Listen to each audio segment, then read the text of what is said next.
Hello, ladies and gentlemen, and welcome to episode 15 of the Deadliest Warrior podcast. It's going to be a good one. In this episode, we have the swift-moving slayer of the Mexican Empire, the Aztec Jaguar, versus the ferocious barbarian of Central Africa, the Zande tribal warrior.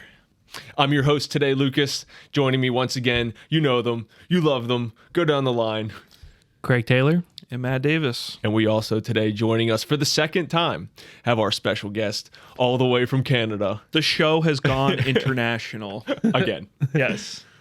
We got Walsh.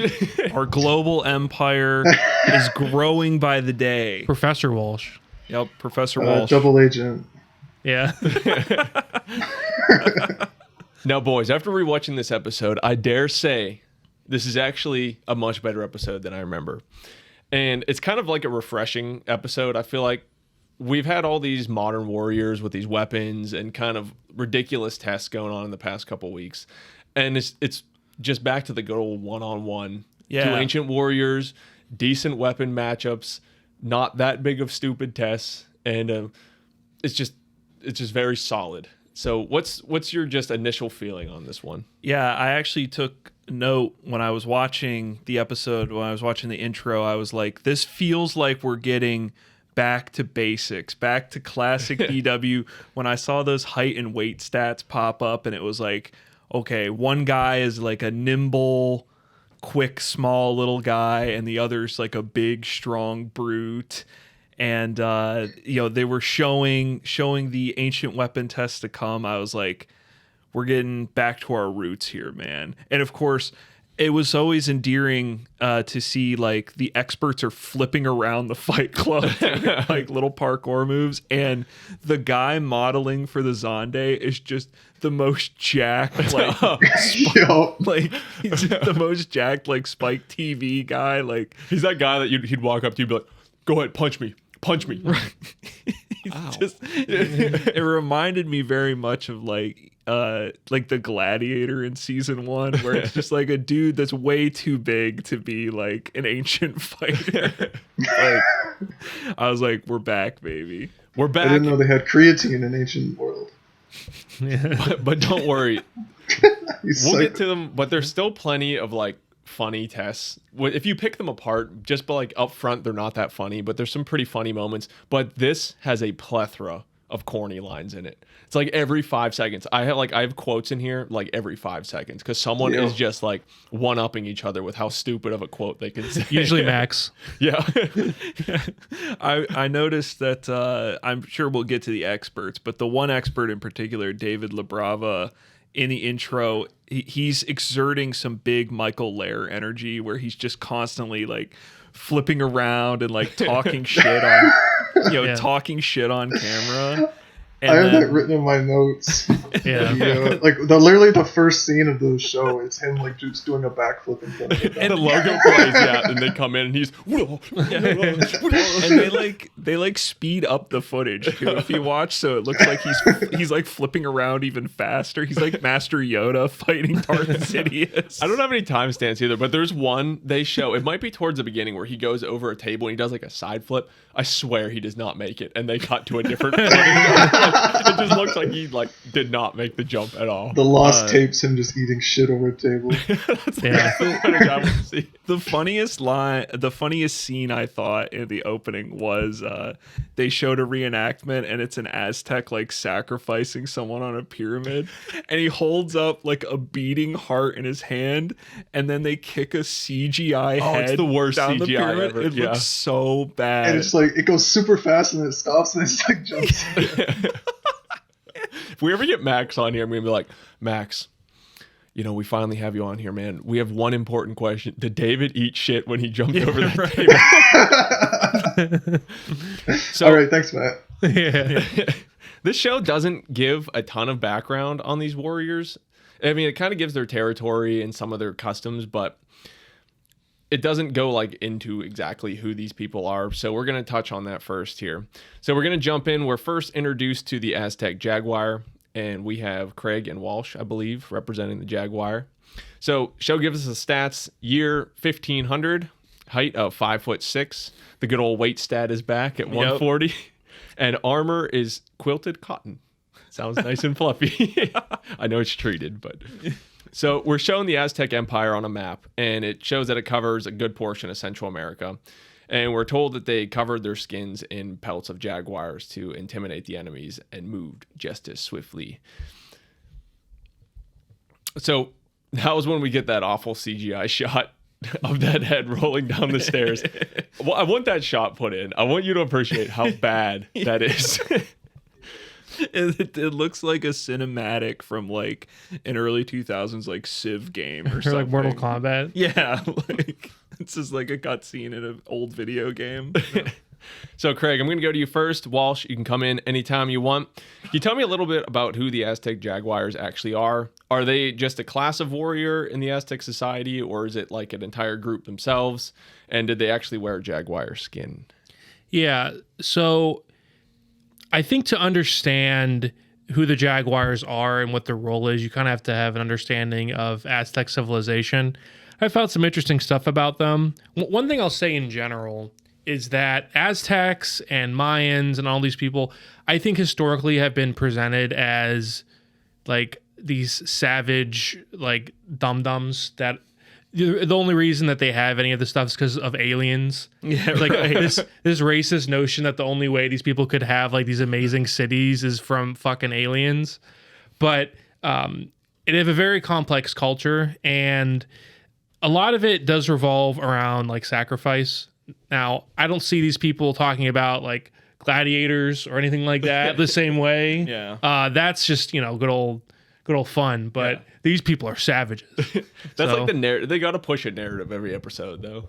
Yeah, but you'll see this all the time, like that era and like History Channel, you see this stuff all the time. So they're a very interesting, complex civilization. Like their capital city, I don't really actually remember the name of it, but it's super impressive. Wasn't it like Tulum? it's like Tenoch. I didn't even take it. Tenoch, I didn't even like write it or down. 'cause I didn't whatever. want Isn't to- Tulum like one of the Yeah. places with the... That's not it. Here, I saw a fun fact is that I didn't write the capital down because I didn't want to butcher it, but where their capital was is where Mexico City stands now. Yeah. Oh, I didn't know that. So I'm sorry, I'm gonna butcher the pronunciation because it is spelled think, funny. Craig can throw it up on. there's gonna I be think a it's lot of... Tenochtitlan. I watched some Yeah. documentaries. They talk about that. Yeah, it is. I mean, look at that. Look at that bad boy. Yeah. Mm-hmm. Yeah. So- the Spanish basically raised the city and then just built their Cool. city on top of it. Yeah, thanks to future Deadliest Warrior alum Hernan Cortez. So They should raise it again, because isn't Mexico City like sinking slowly? Isn't that a thing in the news? Oh, you mean actually raised? Yeah. I think you mean Louisiana. Like someone gets underneath it. And, if we get enough people and we just Just move it somewhere else. yeah. I don't all said the same joke. So anyway, getting back on the rails. So a big part of their society revolved around sacrifice. We'll get more into it later on in the episode when they do the demonstration, but it was an important part of appeasing the gods and keeping the sun alive, more or less. And the goal of warriors, there's different classes of warrior, and Jaguars kind of consider like the special forces. Them along with the eagles like are considered like the other type of special forces. And depending on how many people you capture alive, that's how many that increases your rank. So a goal of the Jaguar and any warrior, it's considered clumsy and sort of dishonorable to actually kill an enemy versus bringing them back so they can be sacrificed. And a lot of their weapons sort of revolve around this idea. So it's something to keep in mind going forward as we look at these weapons. But yeah, Jaguar rank, it's usually like 4 or 5 is typically what I've seen in terms of what makes you a Jaguar in terms of how many people that you capture. So You said there was the Eagles also? yeah. Yeah. Were they like you become? equal? I think the eagle's the higher one after you've like successfully captured and sacrificed. Yeah, I really couldn't tell a ton of differences because a lot of the stuff seems similar. They're sort of mentioned in tandem. And the other thing too to keep in mind with the Aztec civilization is a lot of this stuff we go off of secondhand like historical accounts. There's really not a lot. Well, yeah, their history was like specifically like wiped out by the Spanish Empire. Like, yeah, so you have to infer a lot. So there's not a ton of differences, but pretty interesting. Apparently, so I've seen some conflicting stuff on this. It's not that the Aztecs They didn't have like a standing army. Most, if not all, men were considered warriors and trained as such. So they had warrior schools where boys were at first assigned to menial tasks and chores to determine their readiness for battle. If a boy was caught having a relationship outside the school, drinking, or leaving training, some punishments included cutting their hair, which hairstyle indicates rank as well, or beating them to death. So between those two, I'd rather have my hair cut, I think. Well, you were drinking, so I was just going to cut your hair, but you kissed that girl too, so I'm going to beat you to death. Yeah. You have to like flip a coin for it, and it's like, all right, heads or tails, bud, and you're just like, Give me that haircut. heads. Yeah. It's really cool because you'll see pictures of different ranks and like, oh, this dude has the mohawk. He's like the super badass warrior versus like somebody else. So hairstyle was a big part of that. Once you reach the rank of Jaguar, you could have concubines, you could drink, etc. And it was, You're like a noble. Yeah, you're considered basically a noble at that point.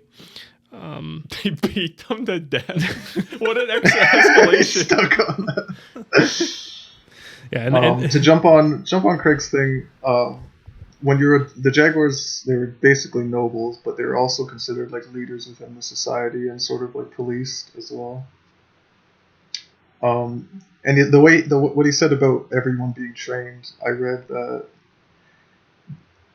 pretty much anybody could be called to war if they needed to, and they had mass stockpiles of weapons to they could arm an army of over 100,000 people if they needed to. Wow. So, what I'm getting from this society is they are just like the elite warrior class. Is pretty much like the take-home sentence I'm getting from this. I mean, more or less, there are ranks that are higher if you can, but it's more of like you're a more decorated Jaguar. Yeah. So essentially, I don't know if you could make an equivalency to the modern military. It would maybe be. Now, don't do the Deadliest Warrior. The Jaguars were the original SEAL Team Green Berets. Pirates were Delta Force. The original Coast Guard. Who? Some guy with a ponytail and earrings looking at you, and he's like, Pirates were the original Delta Force. He's waving around the little blunderbuss. It failed to go up. Let's not get on that. So we're going to move on. We're going to jump into the experts for the Aztec team here. Can I add one thing to the Aztec notes? Sure. Before we go to experts, I always try to give you guys a movie of the week to go with the episode. I have seen this movie, Mel Gibson's Apocalypto. It is wildly historically inaccurate. It's said to be just like the show. It's like, I think just behind 10,000 BC and least accurate film ever made, because Mel Gibson just kind of combines the Mayans, the Incas, and the Aztecs all together. Thousands of miles and hundreds of years, and he's just like, fuck it. All the same thing. But you do get to see Aztec Jaguars in that movie, and you get to see some sacrifices like you do in the show. And I'm sure the show probably took it from the movie. Probably. So, what is better special effects? Apocalypto, probably. I will say this, Apocalypto, so I just crapped on it a bunch, but honestly, I kind of enjoyed watching it, and, 3 hours?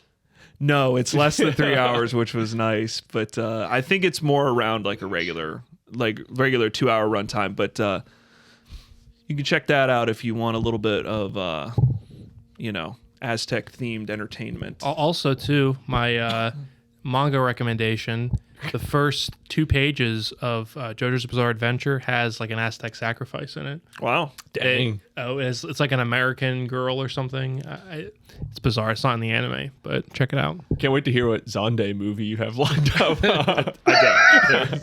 Yeah. You get one per episode. You get one movie per episode, all right? So we're going to move on to the Aztec experts here. First up is David Lavera.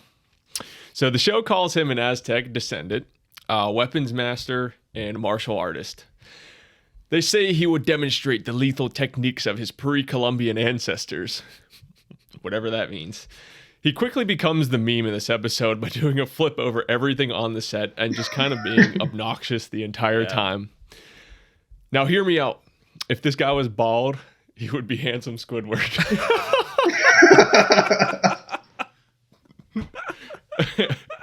But oh no. Wee woo. Wee woo. Oh no, that can't be good. Well, ladies and gentlemen, we have another disgraced expert. No. Add him to the wall. You're telling me a guy that aggressive has a record? Oh, the first time I Googled his name, the very first thing that came up was he was sentenced in 2015 for child pornography and inappropriately touching a 14-year-old female student and luring her into his car. Okay, wait. All right. Okay. Are you just confirmed the same did David? we confirm that this is the same guy? Through all of my research, like they had mugshots of him. It's got to be yes. To best of my knowledge. Did you see a picture? Yeah, he had mugshots and Okay. everything, and like side by side pictures. Okay. It's like he has a pretty distinct face. Can we get him over the prison phone onto the bot? Damn, I was hoping for like, you know, he punched a guy in a bar fight or something, but Yikes! Apparently, because he was a decent, like, rounded actor.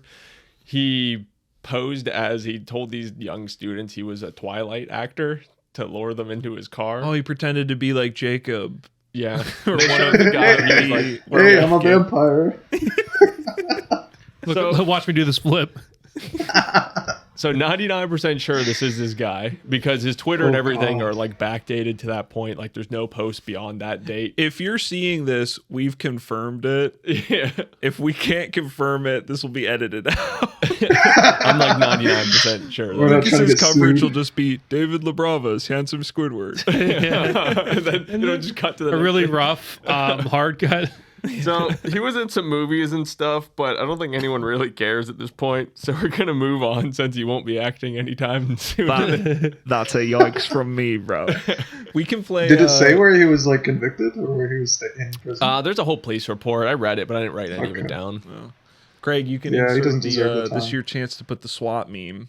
Ladies and gentlemen, we got him. The SWAT At least breaking Warrior into Pod that. got him. I have an idea. I should cut in footage from SWAT versus GSG9 of them breaking into his David and then blowing his LaBeouf. head off. Photoshop his head under the guy from Mafia in the back. All right, here's live fact checking going on.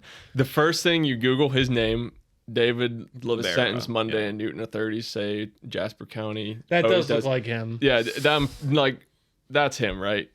Oh, that's him. Yeah. And that is the girl who, Which we will in not case, show. in case you were wondering, But that's him. does not look 18. So this is very obviously How I long can't has he believe been they in posted the girl's Since picture. 2015. It's so crazy.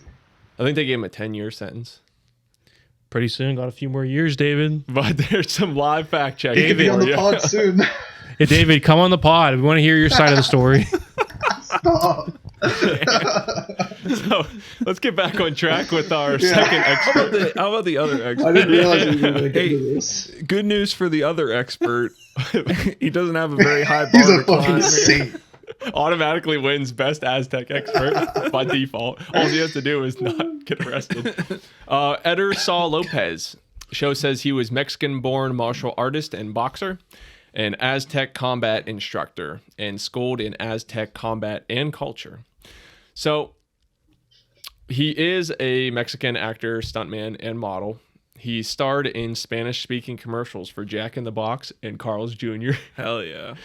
He has pretty good list on IMDb, just not a lot of movies I've ever heard of. This could be because my movie watching habits are pretty shit, or because they're just more B-rate movies I haven't heard of. I couldn't find anything verifying his boxing claim, though. I didn't find any like amateur boxing record, professional boxing record, which I feel like that's a really weird thing if the show were just to make that up, but it doesn't surprise me whatsoever. But there is a good chance, I guess, he's learned boxing. I mean, just never competed, which isn't uncommon. Did he fight a Paul brother? No, but I want to. I'm going to say that every episode now. Manifest it. But he does post to a couple fitness websites where he encouraged people to exercise and make themselves happier and make themselves feel alive again. So, yeah, he obviously wins the better Aztec expert. Anyone else look up this guy at all? No. He's just pretty cut and dry. He's just as presented. Yeah. They I give him looked like up I looked up the Zande guys. Yeah. What'd you say, Walsh? There were some clips from his acting in the video that Matt shared in our group chat. Oh, yeah, that's right. That just seems like he gets like side characters. Yeah, I guess we can just drop that. Just drop it in the description. Yeah, Craig will post it in the description, but there is a video I found like months ago that I've held on to. It's in my watch later. Here it is. So the channel is NCX. He's not a big channel or anything, but it's called The Inaccuracies of Deadliest Warrior. And What? he is just, you can tell he's like an Aztec fan. And he watched this episode and just got so pissed he had to do a grievance relievance video about it. And he's just him sitting in front of his TV and like filming his TV and filming himself. And But then it's he really gets, like, really good though. clips. Yeah. Like he gets real clips from like these obscure movies and stuff that these experts are in and stuff Yeah. like that. It's a really good video. If you guys are It's a short, good watch. Yeah, if you guys are heads, go check it out. And it's not 2.5 hours like this podcast. So, And we're keeping this one under 2. yeah. I'm so glad grievance relievance that I came up with like on the spot episode 1 It's has just stuck around. Yeah. I love that. I want that t-shirt, the grievance relievance shirt. So next we're introduced to the Zande tribal warrior. So the stats were presented here. The year is 1820, 5'9". The weight stat is 170 pounds. So what they say 140 for the other. Yeah. So a little bit 30 pounds heavier. And the armor, they just say a wicker shield. Sure. One thing Yeah. I want to say about the stats, maybe I'm thinking about in the aftermath, but I think Coley, which you'll get to, I imagine, he keeps going on about how massive the Zandes are, and especially for their size, What's massive? their height, Oh, okay. and but they're 5'9". Like Their shoe size. yeah, it's like, how do they come up with this? Huge hands. Yeah. You can look up pictures of Zande.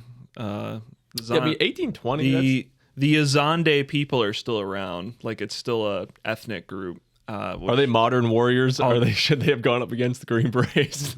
No. So I guess, do you want me to get into the history here? Or? Let me grab a little bit just what the show says. So we're kind of given their narrative for this one is their lust for blood terrorized Central Africa. They would vanquish enemy tribes to secure scarce resources for themselves on the harsh land they lived. They fought their way to be the dominant tribe in Central Africa, in modern-day Sudan and Republic of Congo. We're told they were never conquered by a colonial power and turned the tables on gun-toting slave traders. I almost have a question about that. Do you think that is like something they just threw in there? Or did you see anything about slave traders? I researched it, yeah. Okay. So we'll cover that, and then the Zande would also file down their teeth to make their enemies believe they were cannibals as a fear tactic. This gave them the nickname Yam Yam, which means great meat eaters. I'm going to mention an expert early. Cooley Mufasa speaks, for he does possibly one of the best lines of the episode. So imagine that sound coming down the warpath. Nim nim, nim nim, nim nim, nim nim, as they're coming at you. Nim nim, nim nim. Fierce. Fierce. You know, I did write that line down, actually. That is like one of my favorite lines of the episode. He looks at the camera and he's like, Fierce. yeah. Matt, By the way, I just want to say you did it. I was wondering if someone was going to do it this episode, and you did it. His name is Koli Mustafa speaks. Mufasa. You called him Mufasa. I was like, I know it's going to happen. slap up the Lion King. I thought it was going to be me. I was like, I'm going to call him Mufasa. Well, as everyone knows, I use like the voice to text, so like half of them probably say Mufasa. Yeah. You use voice to text for the Aztec? I can't imagine. I had to fix a lot of it. Like sometimes I'll just leave it misspelled. Macuahuitl. Yeah, if I can still tell what it is, I'll leave it misspelled. Yeah, and I'll read it like Macuahuitl. But yeah, not with anything of theirs. Shout out Mufasa. Yeah. Shout out.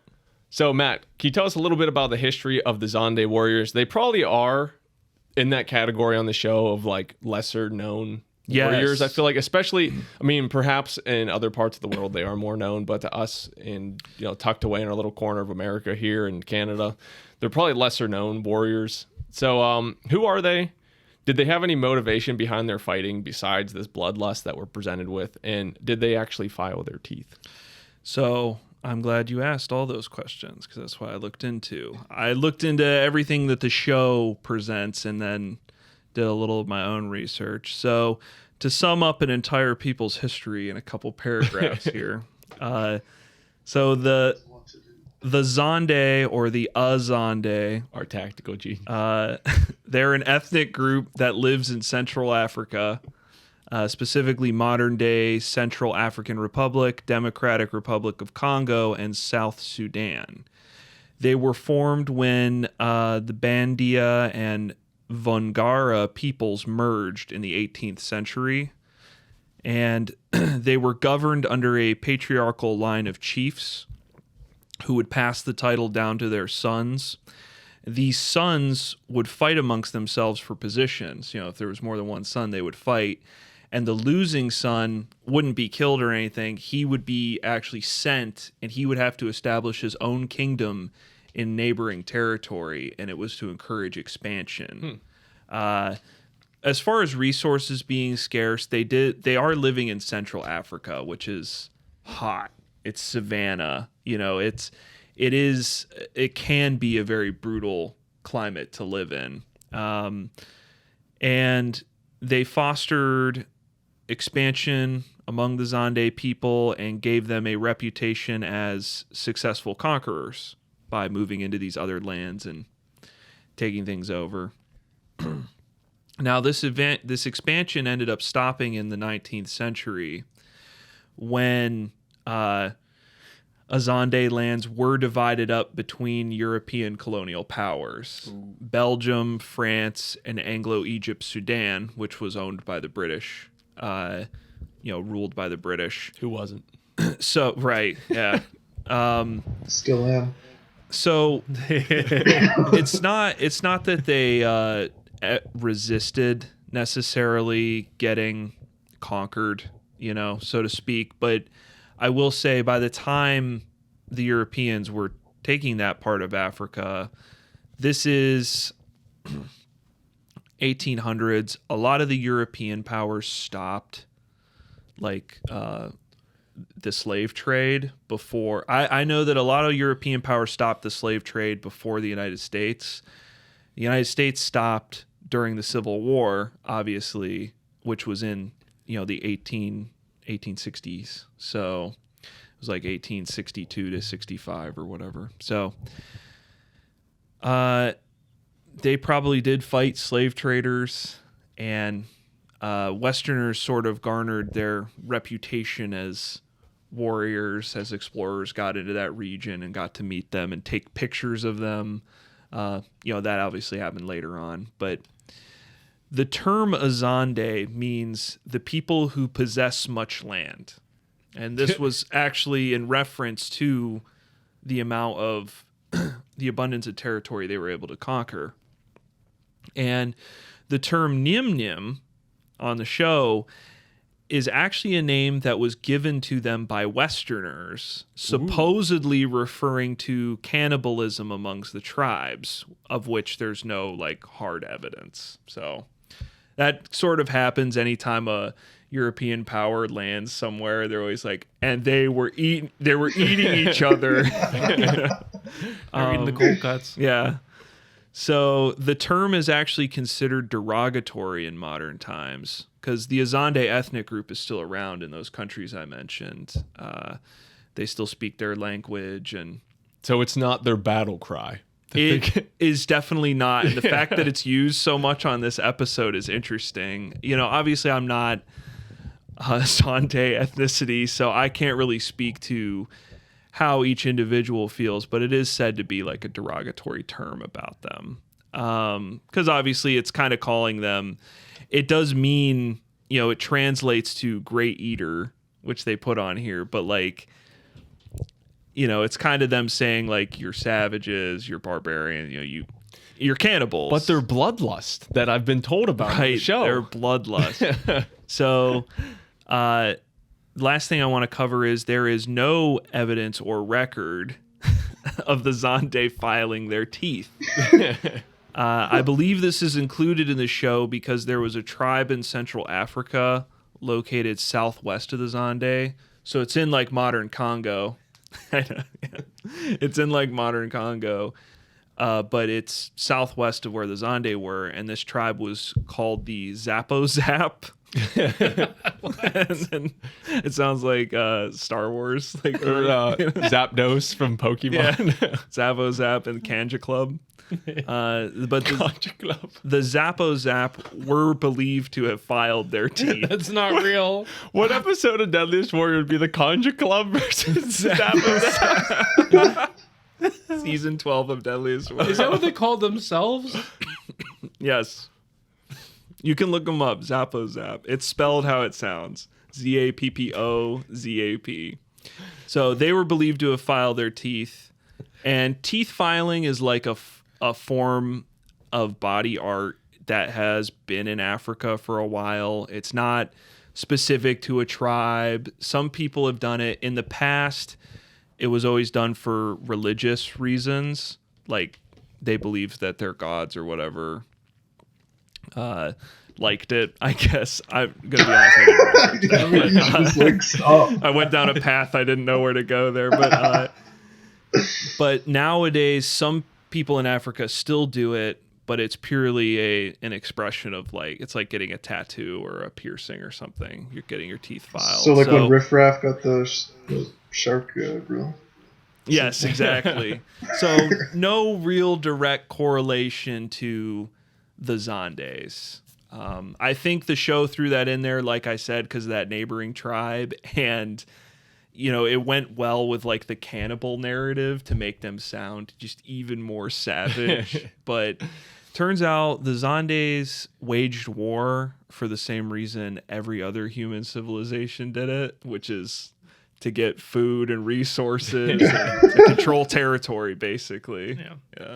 All right, we're going to move on to the Zande warrior experts now. First up, we have Coley Mufasta speaks. Mustafa. Coley. Cut this. Coley. What is it? Mustafa. Coley Musafa.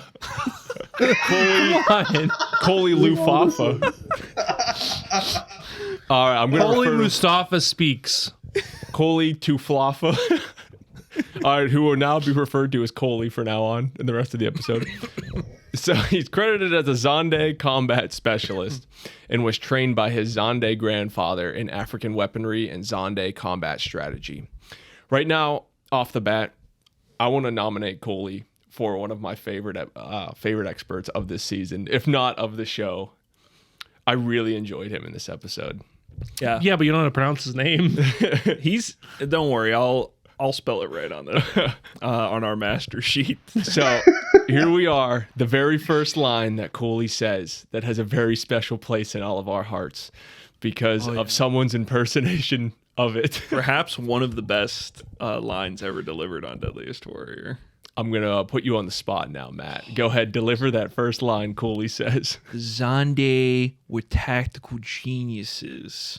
The Zande were tactical geniuses. For the Zande warriors, brute force and furious skill won the day. For Zande warriors, brute force and furious skill won the day. I love that so much. It's so much. He's a perfect Deadliest Warrior expert because it's just nonsense. You know, it's like he is so into this role, and I love it. And I love that phrase, like the Zandes were tactical geniuses, and we get absolutely no like follow up to that. There's never a point where they're like, all right, so Zandes would come in and do this tactic. It's just like I think the closest they get is like they surround the camp and close in. Later in the episode, they say the Aztecs fight as an army, but the Zande is a one man. Yeah. I have a note. I have a note about that, but yeah, I love that line. I'll let you get more into him. Well, I want to cover that line a little bit more too. That and like the edge stiletto. That became like a one-liner joke for a really long time where like we would just pass each other and like we'd go, Zandes were tactical geniuses. Yes. And it evolved. We started drinking like Guinness beer at some point. Yeah. And Zandes were tactical Guinnesses. And you'd hold It the wasn't can funny, up but- like it was the funniest thing you ever said to your friend. You go, tactical Guinnesses. So now Cooley, he was born in Booker T. Washington Projects in Jersey City, New Jersey, but then grew up to attend Hampton University, earning a bachelor in marine and environmental science. And he became internationally published for groundbreaking work with shark behavior. Yeah, I read Crazy. that. Yeah. He moved to Los Angeles in 2008 and is a very accomplished actor. He's played in roles in Dave, that's the Little Dicky show, Lethal Weapon, SWAT, A Black Lady sketch show, 7 Seconds, NCIS, and many others. And if you want to see more of him, he has an Instagram, Twitter, and TikTok, and is apparently very responsive to fans. That's pretty cool. So, but I couldn't find anything verifying his grandfather teaching him Zande tactics or... I'm sure that that's made up. Yeah. I would be willing to bet. Because when It sounds like a Deadliest Warriorism. Yeah, when I looked up, he's an actor. Like, he's an actor, and he does a great job on this episode. I think he does a good job of like getting into it and being memorable without being too obnoxious. Yeah, he's just the right amount of funny and, and he like, is clever. He is married to a girl that's over 18, I saw, so he's got that going for him too. Already shot up on the ranks of the experts. So He seems like a pretty good, like, just that little backstory that he has too. He seems like one of those guys that like came from like humble beginnings and like worked his way up. yeah, And it was pretty cool. The name Koli Mustafa Speaks. Craig pointed out earlier to us that it's like a verb. Like it's an His action. name's a sentence. Yeah, it is. It is a sentence, and it has a ring to it like Johnny Lufrado does, where it's just like a larger than life character. Yeah, David Hasselhoff speaks. Right, yeah, exactly. So, So we got our second cool guy. Zande expert here is Gordon Jock, called Zande Authority.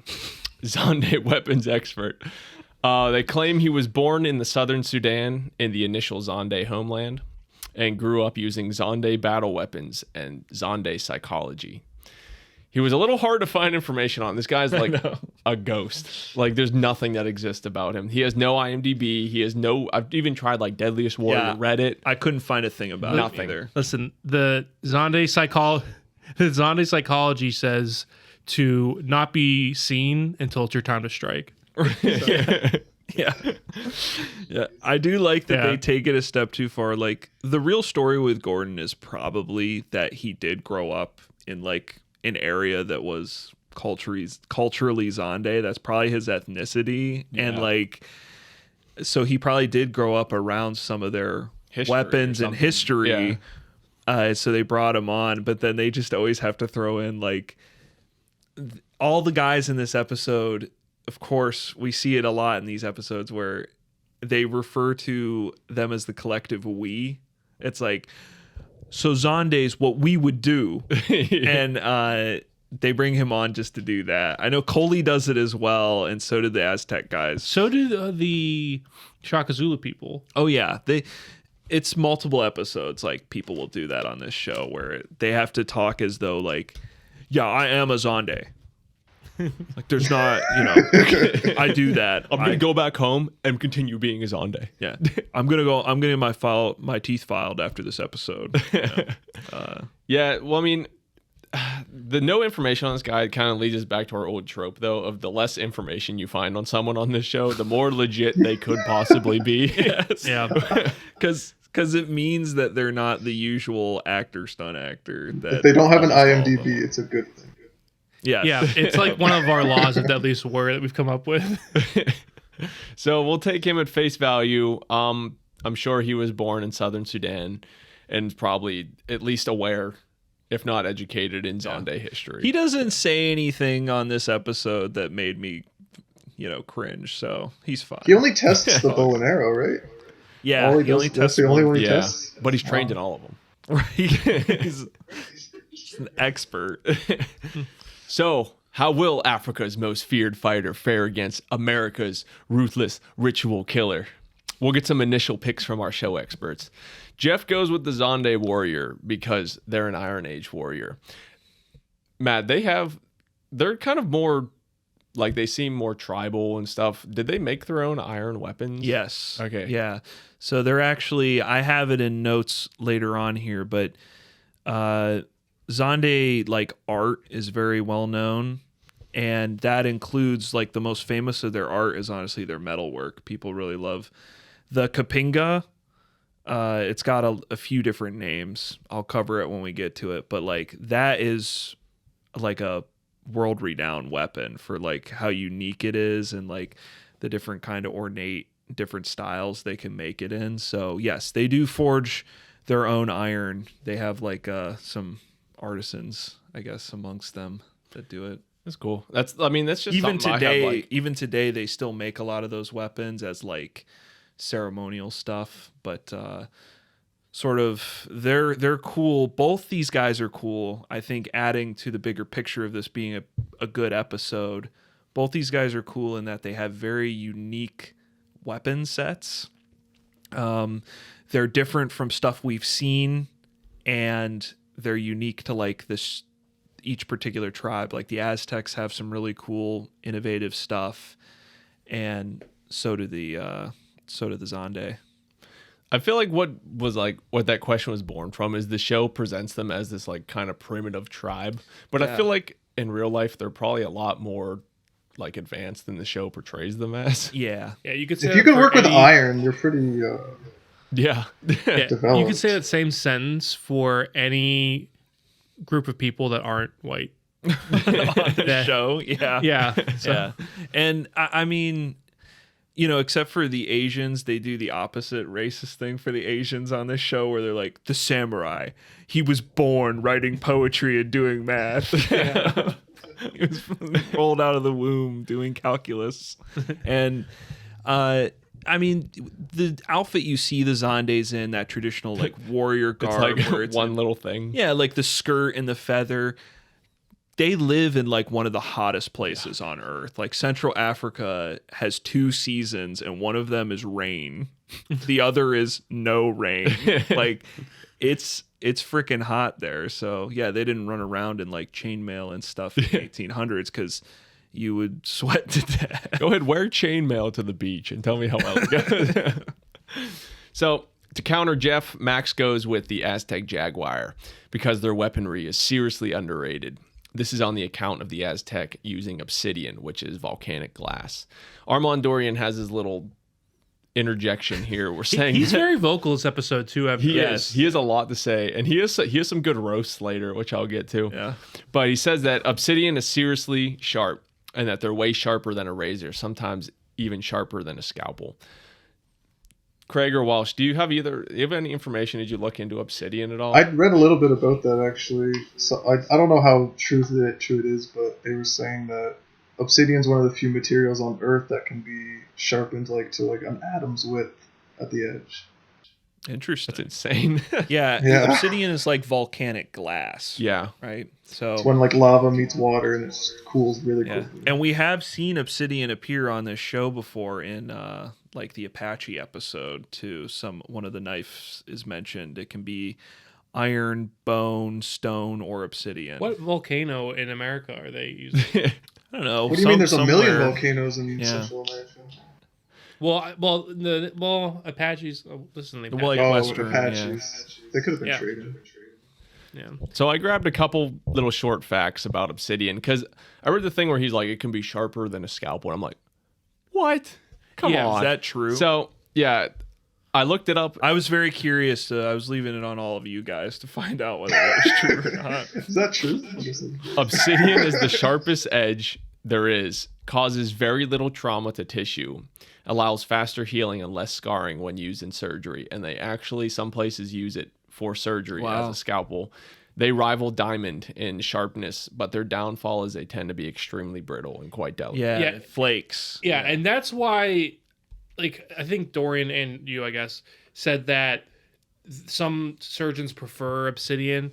My thing is, you're going to go into my, let's just say, stomach, and you're going to leave little pieces of your scalpel in my stomach. It's going to fucking break off. So, I mean, there's a reason obsidian isn't as common, I think, as other types of metals. That's because, yeah, it's brittle. And what use is something if your doctor's in there and they're like, oh, shit. Well, and, obsidian is technically like a Stone Age tool. It's a Stone Age weapon, whereas, discrepancy, the Zande are in this show are like 320 years after the Aztecs in this show. So that is an advantage, is that those Aztecs have stone weapons, be it obsidian, and the Zandes have like iron weapons. That's just like insane. the last Walsh, episode I was on. Walsh, what you said, Yeah. where it can be down to like an atom's thickness. Can you I don't imagine, know. like, Take that with do some more research on that. I read that I saw that on briefly. WikiHow. but like, I read that on very- Quora.com. bro, you just cut my atoms. But So- this is the exact same episode as the last one I was on. I got the Stone Age Warriors, the Steel Age. Yeah. So this brings us into our first weapon of the episode, talking about this obsidian. So I just have a quick little interjection before we get to this. One more time to interrupt. Were these weapons for both teams here? Were these weapons hard to research, or were they kind of well documented? Macuahuitl is very easy to research. Yeah, So Macuahuitl was was like the one of the most famous. So was Makriga. Yeah. If you Google Zande people, like the first picture you get is a black and white photo of them in the outfit they have on the show, with the shield they have on the show, and a Makriga. Like, That's cool, because sometimes we get these ancient warriors. I guess these guys aren't even. They're that not really ancient compared ancient. to others. Yeah. Yeah. They're more like Yeah. I mean, they're classic kind of presented Renaissance. as they are, but yeah, it was kind of like refreshing to not get the Deadliest Warrior wiki every time you Googled something. yeah, it was nice. I only got it for one of my weapons. We'll get. I think we'll get Walsh and I to got it for like 2. Yeah. I did want to point out for the Macuahuitl intro, we get a really funny reenactment where a Jaguar beheads a guy in one clean strike, and the head is so fake. It's like a little mannequin head that they glued a wig onto. Like, you can see it's like when they're introing it and the narrator's doing the thing, the Jaguar swipes and the guy's head just pops off, and it cuts to it landing on the ground, and it looks like Michael Myers' face. It looks so bad. So that is our first weapon, the Macuahuitl. The stats it gives us are mid-range, 4 feet, 2.5 pounds, made of hardwood and that obsidian we've been talking about. And it, of course, is the obsidian-lined sword club, used for slicing and dicing. So this weapon serves the god of the night, and there's even a legend it can take off a horse's head. Can you guys tell me a little bit about the background of this weapon? Tell me about the legend of the horse head. Is that an actual story, if you could find any info? Yeah, so I found a lot of interesting stuff about the Macuahuitl. So its wood section, depending on your rank, becomes more or less ornate. So lower rank, you'll have just wood, versus someone who's very decorated is going to have a very in-depth wooden section of the Macuahuitl. The blades were about 3 centimeters in length. Walsh, can you translate that? Like an inch. Yeah. Okay, thank you. So on the Macuahuitl, some of the blades were spread out. Other times they were real close together and formed like kind of one solid edge. And interestingly, by spacing out the Macuahuitl, it allows you to take someone out with more precision non-lethally. Because again, their objective most of the time is to capture an enemy rather than kill them. Another thing they could do is use the blunt side of the Macuahuitl club to like hit someone over the head. It's a spanking paddle. Yeah. Yeah. This seriously. way if you're feeling, you need a battle. This way if you're feeling frisky. Yeah. Yeah. Yeah. And so that design is sort of, it helps to understand what their goal is, because that design is part of the Macuahuitl. That the spanking paddle is between the haircut and the beating to death. Yeah. All right. You're not getting the haircut. Oh, shit. You're getting spanked. Thank God. With this edge. Oh, shit. He's pulling out his sitting out of his ass for weeks. So, obsidian is, as we discussed, more brittle and would often break when clashed with other obsidian, steel, or from repeated use. It also reportedly had trouble penetrating mail. The Spanish said that it was so cleverly constructed that the blades couldn't be pulled out or removed, which is weird because in the show, that's obviously a big part of it, is that it breaks off. They don't pull out? All right. All right. We're not, this isn't Max on the show yet. So, but, I mean, that doesn't seem correct, though, because they did require a lot of maintenance. Because, again, as I stated previously, they would often break when they clashed with other weapons. So, I don't know where the Spanish got that. There are apparently no authentic Macuahuitl left. The last one was lost in a fire in 1884, the last confirmed one. And apparently the National Museum of Anthropology in Mexico had one, but lost it. So Some guy just took it. He's like, this would be cool. Well, like they do got fired. He's like, I'm taking this fucking thing. They do a part in the like during the test that we'll get to where they go, thanks to the Deadliest Warrior armorers, this is the first time we'll see this weapon used in 500 years. Yeah, it's not like the samurai guy being like, this is a Macuahuitl original from my collection. Yeah. And the last thing I will say to your point about the horse head, because as we know, any Deadliest Warrior test that is unusual usually has a story behind it. There's a famous story by Bernal Diaz del Castillo of it cutting a horse's head off that likely inspired the test. So that's the legend that they talk about, and that's why they bother creating a horse ballistic gel. Which leads us into the horse ballistics gel. Yeah. Well, Walsh, did you have anything that I didn't mention? I read that it was actually more common for them to be a single-handed one and used like with a shield. And then the two-handed version that they used, the one that was actually used is more like a pole arm that was like much longer. They used like kind of like a two-handed sword kind of version. Yeah, the two-handed ones could be as tall as like a human. Like they were huge. Wow. Oh, and the other thing too, I forgot to mention. I was wondering why like this seems so familiar. The Macuahuitl. It's in Civ Rev. Well, better yet, it is in Mortal Kombat X. Kotal Khan. He uses the Macuahuitl. Got you. It's a big part of his moveset. I was like, why does this look so? I was gonna say one cool thing I thought when I was playing Civ Rev. If you look at the little starting warriors you get. The starting warriors for the Aztecs are the Jaguars, and they don't have little clubs, they have little Macuahuitls that they carry around. Yeah, and I was like, I've seen Deadliest Warrior, I know what that is. You're right. I can't believe you guys didn't get a Macuahuitl prop for the table this episode. Oh yeah, we didn't get our hands. We didn't on get the one. Nerf Macuahuitl. I forgot it. I actually stole one from a place a while back. A museum I was at a while back. We had to bring it. I got one from Mexico when I was there. I think my girlfriend threw it out though. She was like, "What's this dumb thing?" Oh, I stole that. She's like, we are not using this in the bedroom. She threw it out. Well, you mentioned they use it with a shield too. We do see a shield get presented at some point in this episode, but they don't mention it at all. Besides that, too. They do. It gets Do they? It gets used in It the gets used in the Kapinga Kapinga test, yeah. Yeah. Is it? Yeah, but there's not Well, an that's official the narration. test I was saying that it Yeah. gets brought up. Yeah, and- they don't like intro it. Though. yeah. I don't think it was in the sim, let's just say that. Yeah. So that leads us into our test for the Macuahuitl. Jeff says we have a lot of legends that don't bear out on this show. So logically, they have to test this against the horse head gel dummy. In case you were wondering, yes, it is the same size and density as a muscular stallion. So, with a mighty yell that will be very common in this episode, Eder swings the Macuahuitl into the horse's neck. The first swing sticks in pretty good and he rips it back out. He does a second swing, realizes he didn't get much further this time, and starts sawing at it, which seems to be much more effective. On a third and final swing, the neck is severed after he kind of throws it in again and saws it back out, and it's severed. They walk up to assess the weapon, which is missing some obsidian shards, which is to be expected, and the damage. As Jeff goes to poke around, Max goes, Whoa, careful, man. There's bits of obsidian in there, man. "Whoa, man, watch out. There's bits of obsidian in there." Oh, so Armand's not here. The exact quote was too funny. He goes, "Whoa, careful there, man. There's bits of obsidian in there, man." Sorry, I forgot the second man. The second man is important.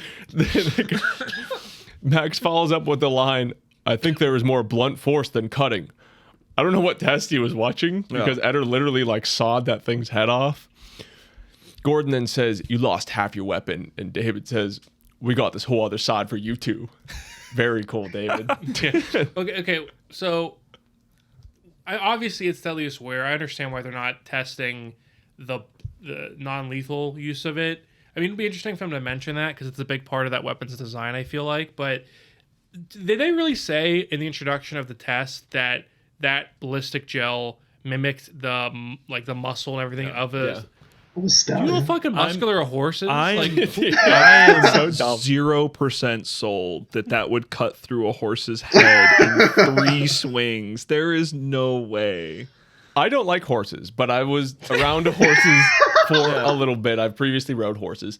That thing is so small compared to like real horses' heads, especially like what you think of as like a big stallion. It's like half the size of that. Also, do the math. You have these 1 inch or 3 centimeter blades, and you have this giant wood paddle, and you can't. It's gonna stab like with an inch. Yeah, but it's not gonna go any further. Like, you know what I mean? It just doesn't. Because it's not seem like a continuous blade. Like it's just gonna stop. but itself. it rips, and that's why Max calls it the obsidian chainsaw. Well, he says this is more blunt force. Yeah, and they're watching the slow-mo, and he goes, "It's like an obsidian chainsaw." You said it was blunt force like a minute ago. Yeah, if it was an axe, then I could see it cutting a horse's head off. But something like that, you're going to get, obviously, the penetration of the obsidian, but it's going to stop at the paddle. It's another wonderful callback to the last episode Walsh was on, which was Maori Shaolin. Max describes a weapon in that episode as a chainsaw. The shark tooth club. Yeah, the shark tooth club. So that's funny, Walsh. You got it's weird. It's weird alignment that's going on there between those 2 episodes. Also, Armand wasn't here on this test for some reason. I assume it's because he only works with people and not horses.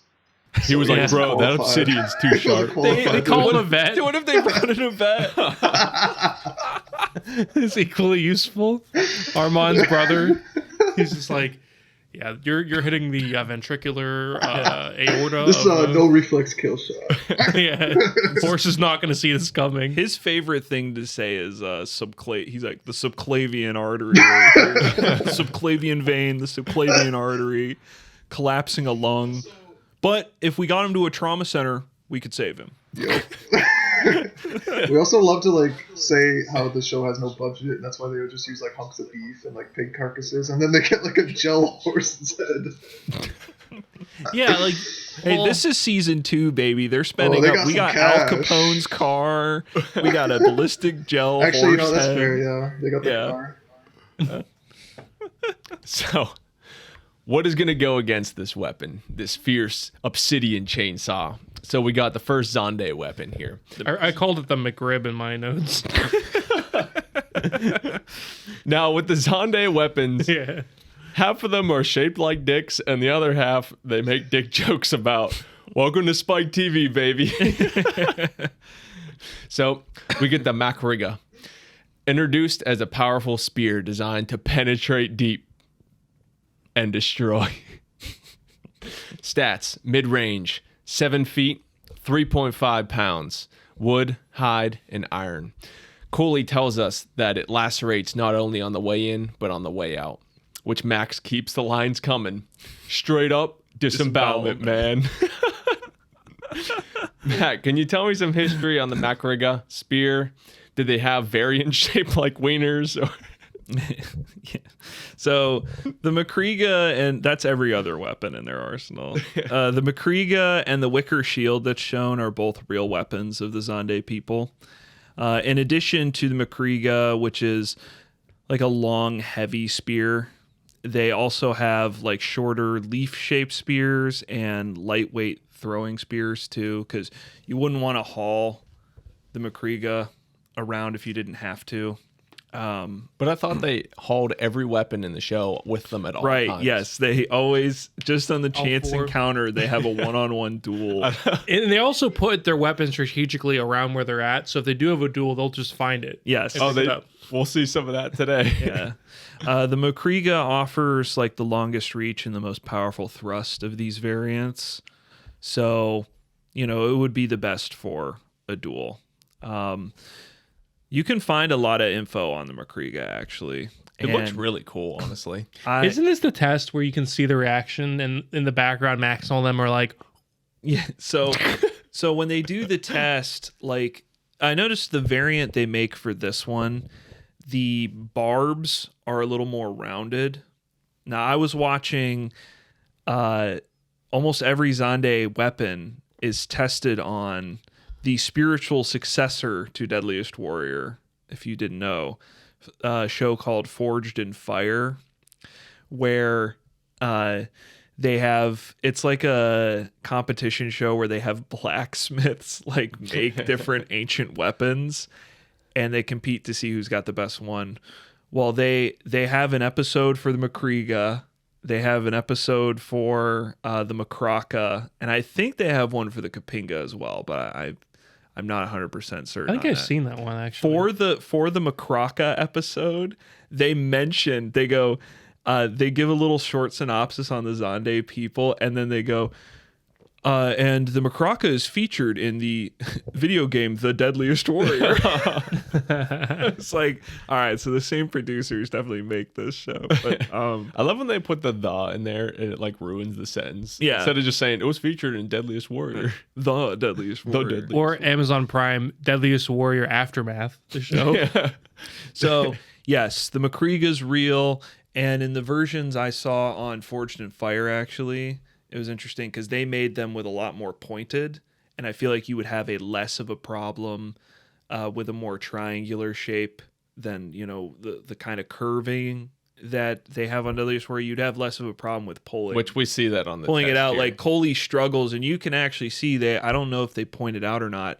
He gets it caught on like a rib, and when they finally get it out, one of the barbs is It's like bent. bent. Like Fully around. like 90 Yeah. degrees. Yeah. Yeah, so we'll cover that test real quick. So we got 300 pounds of beef packed with entrails and blood. Cooley and Gordon get hyped up, and then Cooley starts with the nim nim chant. Yeah. As he does like the beginning of every test. He jabs a spear in and looks to struggle to pull it back out, probably because, like you said. And he wiggles it around a bunch. He rips it back out and then uses his hand to grab a chunk of meat to throw on the floor. He gets really like eccentric during these, and it's really funny. When you look at the spear, you can see one of the tips is bent completely around. So Armand Dorian says it goes in smoothly and harvests the organs on the way out. Yeah, if you can picture though, like going just right into somebody's guts, because that's kind of what it's meant for. Is you're going in there, and when you pull out, like it's grabbing intestines and stuff. There's no ribs to get caught on. Yeah. So when you rip it back out, like basically your guts are just fucking coming out of like the huge entry wound that spear just made. Whether it's on purpose or not, because some of them are actors, but the Zande warrior experts throughout all the tests seem to really focus on like the stomach as their area of targeting. Yeah. So like even the bow and arrow and everything we get to, everything goes into the stomach, and they focus on like ripping that out, which pretty solid. I mean, if I got a spear into my stomach and if it's stuck in there and you're trying to pull it out, I'm gonna be like, ah. Well, you look at how big the Makriga's like blade is. Even it looks like it's about 2 feet of that weapon. And if you're jabbing like 2 feet, you don't even need to pull it out to kill the guy. Like if you get stabbed through with that thing, I mean, you're skewered. Yeah, you're pretty done. Yeah. So they watch the slow-mo, and Jeff says this is the best slow-mo he's ever seen, which I think is a bit of an oversell. I mean, it's just stabbing with a spear. But Max chimes in that that's like jelly or Cuisinart on the inside. Cool. So the edge here, there's some debate on the edge between them, but ultimately because you can get inside the reach of the spear, the Macuahuitl gets the edge. Let me read that again. Because you can get inside the reach of the spear. Yeah. That might be one of the most illogical sentences we've heard for an edge yet. I think a lot of the edges on this episode are a little bizarre. What does getting inside the reach of a spear Yeah. So give you? The Macuahuitl is definitely cooler. yeah, we might have some debate here, but Jeff gives the edge to Macuahuitl for versatility, and then Dorian gives it to Makriga for zone of trauma. And then Max just comes in, like you said, and is like, it can get in the reach of the spear. You can, well, he says you can get inside the reach of the spear. To me, that sentence means you can get stabbed by the spear. Right, yeah. Like, that sentence doesn't make sense to me. But whatever. Max is on something on this episode, I swear. He is. He's on one. You should get for like sure. screenshots. Multiple times it just shows his face during a test with like no talking, and he's just dumbfounded. Yeah, this might have been the episode where he told them he wasn't coming back for season 3. Yeah. I was just thinking about that. Like, this was the episode where he knew he wasn't coming back, and he's like, "Fuck it, I'm gonna be wild here on out, dude." You Anyone- miss me. Anyone have anything more to say on this edge? I guess I'll say that I don't agree with it. I thought based on what we were shown, I think the Makriga should have gotten it. It's an iron spear. It seems like it's a lot more durable than the Macuahuitl. And I know the Macuahuitl is unique and cool, but the spear seems like much more of a practical one-shot kill weapon. Like, the Makriga looks nasty. If you get impaled by that thing, it's like any other spear they've had on this show. Like, you get impaled by that Makriga, you're not walking away. Like, it's leaving such a bad wound that you're gonna die. Whereas that Macuahuitl, obviously a lethal weapon, obviously very sharp. I feel like if you got hit, like let's just say like right here, if you got sliced like right here, Macuahuitl's going to cut your nipple off. You know, it's going to go like an inch into your ribs or whatever. It's going to really hurt. But if you got stabbed with Makriga here, like it's going, that shit is going through you out the other freaking side. And even if it gets stuck on your rib cage, it doesn't matter because it's a one-on-one fight. So, you know. Even that, I mean, they act like, you know, your impartial host here. They act like you have to pull that spear back out for it to like do damage. If it's in you and you're just twisting that thing around too, I mean, that's still killing. That's my opinion. Doesn't the Macuahuitl get the most kills out of any weapon in the scene? It does. It does, yeah. It does. I wanted them, if they should have just done, honestly, a test besides the horse head with the Macuahuitl. Yeah. I want to know what that thing can actually do. I thought it was interesting that they only did that horse test and not like, okay, so we had our fun. Here's one against like a side here's of a beef pig or carcass. something. Yeah, pig. Yeah. Honestly, that's what they should have done though, because it would at least. I mean, what does a horse head have to do with this? What does that prove? Plus, it shows like 3 swings. He could have taken like 20. What do you He's guys cutting. think about the Macuahuitl edge?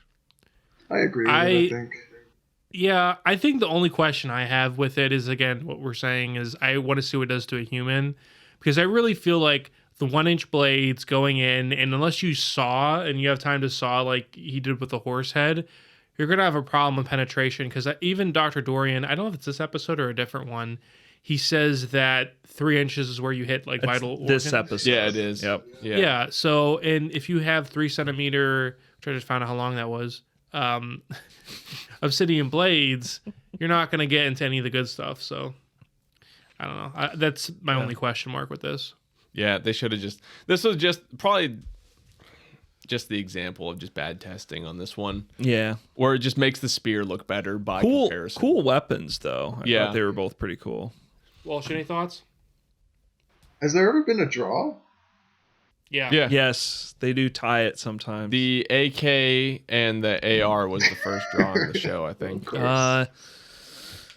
I want to say there was one before that. It might have been like grenades. I'm or something. searching my mindscape to try and find it. Matt has to differentiate between the ones that were draws and what should have been draws when they were not comparable at all. Right. I feel like the first draw, wasn't it in... Oh, no, it wasn't. They thought about doing it in Viking Samurai, but then they put it in the sim, and one of them got the yeah, edge, that's and right. then the other one got more kills. Back when they were still wide-eyed and ambitious about the show. So we're gonna move on Let me to think about it. if it comes to you, but Just Yeah. say it. Green Beret Spetsnaz. That's what I thought, The the AR. M4A1 versus the AK-74. That's Yeah. the first draw I think they do. Oh, yeah, I said AR, but I meant the M4. Because they bring on another gun. That was like, they were like, it's a tie, so we have to bring on a second long-range weapon, and they bring the snipers on. Yeah, So, because that was why they had the 6 in that. They're not that ambitious anymore. They're like, if it's a tie, it's a tie. Fine. Yeah. So we got our second set of weapons here. Actually, the show goes back into in between here. They give us the contrast again of the Zandes having no prisoners. Well, the Jaguars take prisoners. But I want to point out, we have a shot here. It's like a second of 2 Aztec men playing soccer with a human skull, which I thought was hilarious. I had to like pause it and rewind it. I was like, The set guy picked that up at like Spirit Halloween, like one of those fake skulls. like they would. Greg Walsh, did they ever play soccer with human skulls? I feel like I've seen that in other media. I have seen that too. Yeah. Isn't there? They play a game in Road to El Dorado with like an armadillo, don't they? Maybe. But that was a game that was originally played with like a human head, but they couldn't put that in an animated movie for kids. Yeah, well, I think I learned it like in Spanish class, no joke, that they would use like an actual head That's insane. for the ball. Like I'm laughing just more of like the absurdity that they actually used to do that. Yeah, I But was the like, scene looks pretty funny in It the was show a 'cause pretty it's obviously brutal like a fake skull. civilization. Yeah. I was like, I wish I got the haircut. I didn't Google it. I was too busy researching the Zappo sound for teeth filing.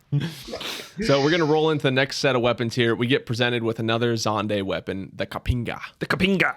The throwing knife that dive bombs the enemy like a buzzsaw. Stats, it is long range, 21 inches, 3.5 pounds, and iron. Wow. Cooley is presenting this with like a 12-inch cock in his hand. He's just rubbing There's it a and shot where smiling. Armand Dorian is making eye contact with Cooley while he's presenting it. And you can see Armand looks down at the dick and looks back at his eyes. And so, then Max has to ask about the bottom bar. Cooley says it's a sign of masculinity and only the most feared and powerful warriors can carry this weapon into battle, aka a huge dick. I was shocked, like how maturely that show honestly handled it. Like More than me. like it. You see that cock on the weapon. It's the first thing you notice, and so Max has to ask, and Max is like, what's with the with like restraining himself. It's like, what's with the bottom bar, dude? I want to show you guys after Bottom bar. I didn't even notice it was a dick. I want to show you guys after this episode, if you haven't seen it, there is where he's presenting it and Armand looks at him in the eyes and he looks down real quick and looks back up. It's so funny. Well, I want you to remember the Zande culture. We're tactical genius. Yeah, the tactical geniuses, and they put the dick stuff as a sign of masculinity in all their weapons. And this is what I told you guys. Whenever you were in my phone and you saw that folder of dicks, I do it to remind myself how masculine I am. Yes, it was a masculinity thing. I got it. So Doesn't Got the it. other weapon have like a little set of nuts on the handle? It does. We will get to that. I tell you what, Greg. That folder of penises I found in your phone was not as bad as the stuff they found in David Lavera's phone. Got him!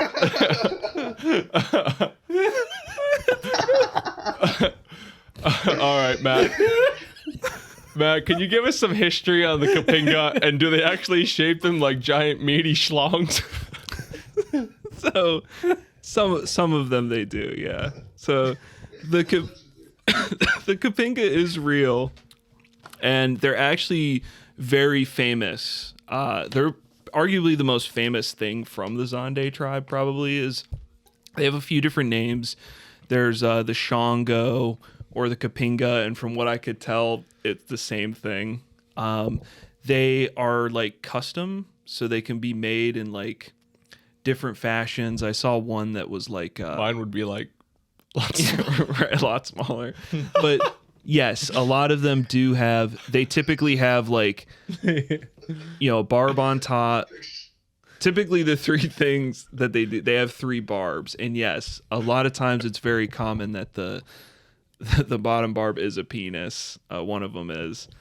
And they decorate it like that too. They do like ornate designs inside of it too. Like they'll inlay it with copper and stuff. So really, those sketches you did in your notebook class in physics. On the real though, I think this is one of the coolest weapons we get presented Yes. on the show though. And it's just its use, and it is real. You can look up all sorts of the Shango, the Kapinga. You can look them up, and they're actually pretty cool. They make a lot of them, and it is like kind of wicked looking. It really is. I love it when you look at it. You're just like, there's no way that thing you can throw that thing. Yes, that was my first note. Was like the first time I saw that thing when this episode came out, I was like, oh, whatever. And but the test is actually pretty cool for it. Yeah, we'll roll I'm surprised right it into didn't that. get the most kills in The Sims. I thought it was probably the best weapons on the show. Honestly, it is like the test wise, I think it is like one of the best weapons. So Cooley and Gordon go back into they kind of both get into this like rhythm where they do their like They're chanting. Yeah. And Jeff goes, well, you're obviously ready. So Cooley takes these things which just look unthrowable in the beginning. Even Max, I think, questions it. They're like, I question the accuracy of this. He impales the first one in the stomach, and it lands perfectly in the dummy to where it looks like the dummy has a huge dick. I want a screenshot of that thrown up. The second one bounces. I never noticed that, but it does because it lands with like the handle inside, in the dummy. Yeah. So it's in the perfect spot where the dick would be. But the second one bounces off the shield and hits another dummy. The third one hits yet another dummy, and you hear, got that bitch. Coley then says you can throw it horizontally to take a man's legs off. So they set up the most practical test you've ever seen in your fucking life. The perfect substitute for human legs. Massive legs of beef put in a big square. But Coley does 2 perfect throws. They put a little skull in the middle of it for no reason. They're like, it's the perfect human substitute for legs because that's this giant. That's supposed to be 2 arms and 2 legs. Like the thickest motherfucker. But to his credit, Coley does 2 more perfect throws. Whether those editing or not, those throws were pretty perfect and embeds like 12 hard inches into that leg of beef. They watch the slow-mo for both tests, and Max says it's like watching the devil roll dice. Yeah. And the devil rolls dice like this. Need a visual. And you never know which side's going to hit you. Yeah. Well, one thing I'll say, so they say it's meant for maximum damage. And if that's true, why don't we see any Kapinga-shaped projectiles anywhere else throughout history? Like that phallic design is definitely going to add some drag that you don't need. I mean, I'd be interested to see how it matched up against the Chakram. Maybe we'll get that in Back for Blood Season 2. Yeah. But the Chakram is circular. I imagine it is designed to be as aerodynamic as possible, whereas this, I think, is probably really held back by that giant dick. Well, it's definitely, this is in the long range category.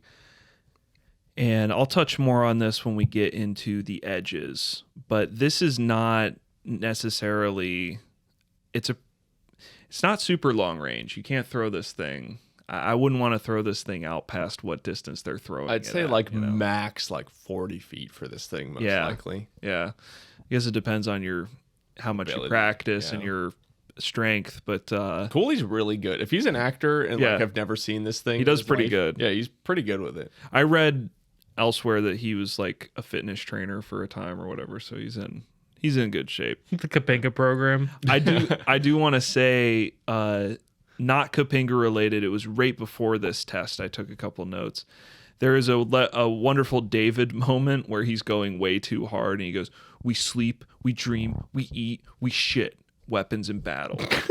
And David's shit count, he has like 4 or 5. He does 4 or 5 S words on this episode because I noticed it because they beep out swears, and normally there's maybe like 1 or 2 in an episode. Yeah. Like Johnny Lufrado had It's a one. fucking pistol. Yeah, when he's talking about the pistol whip. But David has one almost every time he's on screen, and I noticed it was always shit. That's apparently was his go-to word this episode. Well, right after this test too, he says Yes. Like another legendary line where David says, "Who comes into battle with a piece of shit like that?" Yeah. Not sure if he's talking about himself or the weapon. Ew. The other line I noticed was to give Gordon a little credit here. Gordon totally fumbles on a smack talking line. He's like, we will show you pain. We will spear you down. We will kill you. It's like right after David's line. Like it cuts to Gordon and he's like, he says a bunch of stuff and then he's like stumbling over his words. He's like, we will spear you down. Like, all right, good. I love that they include those though, and they didn't do like a second take. They filmed that and they're like, that's good. Yeah. Put that in. Yeah, it was.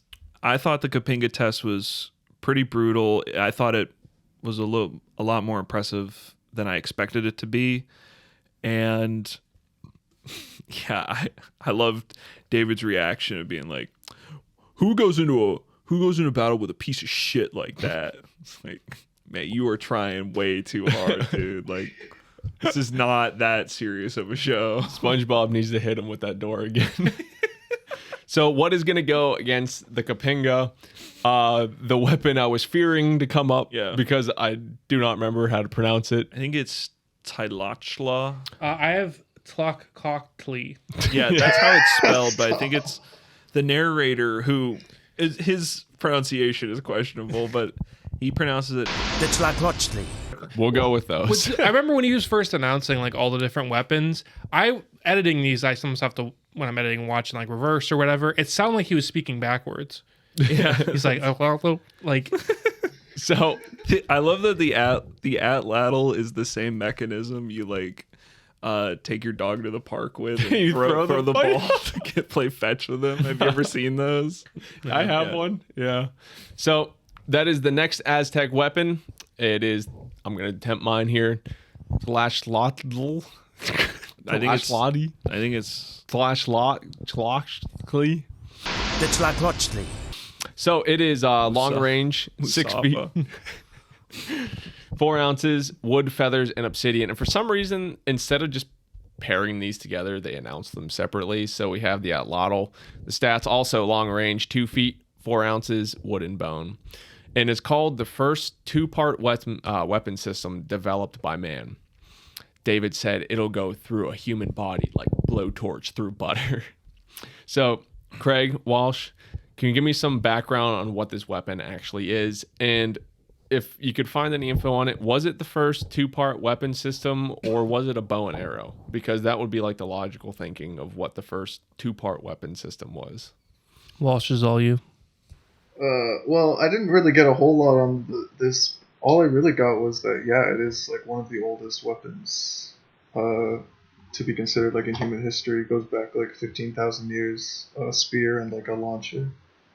Yeah, I mean, I really didn't find a lot either. I feel like the bow is older because I remember like You the first bow. You think a bow's older, really? Like I throwing think so, something compared to like creating tension and like, not older than throwing a rock, but like I think the first bow and arrow they found was like during the Ice Age. That was the only question I had, is because naturally you'd think a bow and arrow is the first thing. But, I mean, this is, how many other people this have you is ever simpler seen than a use bow and this? arrow. I wouldn't stake my life on it. Okay? No. Yeah. This is simpler technology than a bow and arrow, just by the fact that it's just a stick and like another stick. That's true. Launching. Also, extremely light, 4 ounces. Like, Yeah. you can't beat that. It's weird because it's kind of, I was sort of struggling to identify what this weapon even was, because it looks like an arrow, but it's a spear. It's like kind of in between, where it's like a small spear or a big arrow that you have to use what do you call it, a thing to... Just a thrower. Yeah, there's a word for it that Brendan used on the Roman one, but I don't remember what it was. I feel like this would be one of those things. Brendan isn't here today. We don't have him on the old mixer over there. I feel like this is one of those times he would chime in with like ridiculous history on it. Brendan has come down with a terrible case of syphilis. No, I think he just has like a cold. But I mean, We miss you, Brendan. to just throw, I mean, it's like a hybrid between a giant arrow and like a spear. And like I get the people with throwing them. it's kind of an ingenious mechanism to just, as they say, it's like an extension of the human arm. It is like a very simple machine almost that was invented, but we don't see many other warriors use something along these lines because a lot of people just use a bow instead. So it's a bit of a different weapon in itself. But we can roll on into the test. So they have David. He tests like everything for some reason. I felt so bad watching this weapon test. I did until I felt bad because they show David miss constantly, and I kind of appreciate them showing the misses. Yeah. It was so clear that like that guy walked in that day because he was the first to answer the casting call, and they were like, all right, we're going to need you to use this today on the range. He's like, what the hell is this? I felt bad for David until I found out why he got arrested. Yeah, now I don't feel bad anymore. So I feel bad for us because I wish we had gotten a more practiced person that actually knew how to use one of these. And I'm not even going after him for not knowing how to use it. It's like if they had gotten somebody that knew how to use one of these, it would have been cool because that's kind of what I'm getting this at. thing does theoretically have a much greater range than the Kapinga. And I think, even though that the obsidian point is a lot tinier than a Kapinga barb, the obsidian point is big enough that if that whole thing can pierce right through you, like it's going to mess you up. Yeah, that's kind of what I was getting at too, is you can bring in like expert archers and stuff to demonstrate a bow if you need to. Name anyone that you've ever seen that's an expert in this weapon. It's such an obscure... There's got to be somebody that's good at it. I'm sure it might be like even Olympic like Olympic javelin like javelin throwers. Oh, yeah, yeah. that's what I was thinking. If you can find an expert for what was that weapon, the monk thing where he's like The twin hooks. Yeah, The whip chain. yeah, the whip chain. the whip chain, yeah. The chain whip. Or what was the Rajput one with where the guy The who's Aura. we're not the Aura. We're not on that episode yet, Craig. I know, but you've seen it. It's been out for like 10 years. He throws the first one, barely hits a target of 50 yards. He gets a second shot dead center in the chest. Pretty good. Then he takes some shot at the farther target and horribly misses, which they show. The Atlatl then gets added for more range, and we get 2 more misses and a look of embarrassment from Jeff's face. We finally get a hit in the far dummy. It really makes you wonder why they left in all of those misses when they clearly cut them out in all the other episodes. Yeah. Well, it goes back to the ball and chain where how much you have to fucking miss for Deadliest Warrior to edit in your misses. Yeah. It must have been like, they must have been there for 2 hours.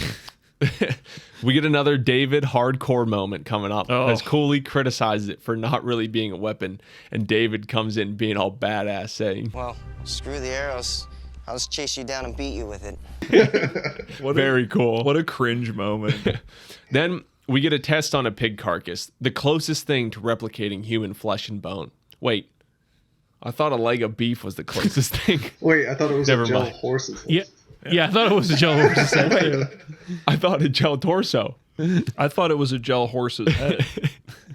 So the first shot Those clips little blood balls. the Christmas ornament. The first shot clips the side, and the second goes in between the legs, and we get a shot of the Zande experts pretending to dodge in the background as a third arrow is shot.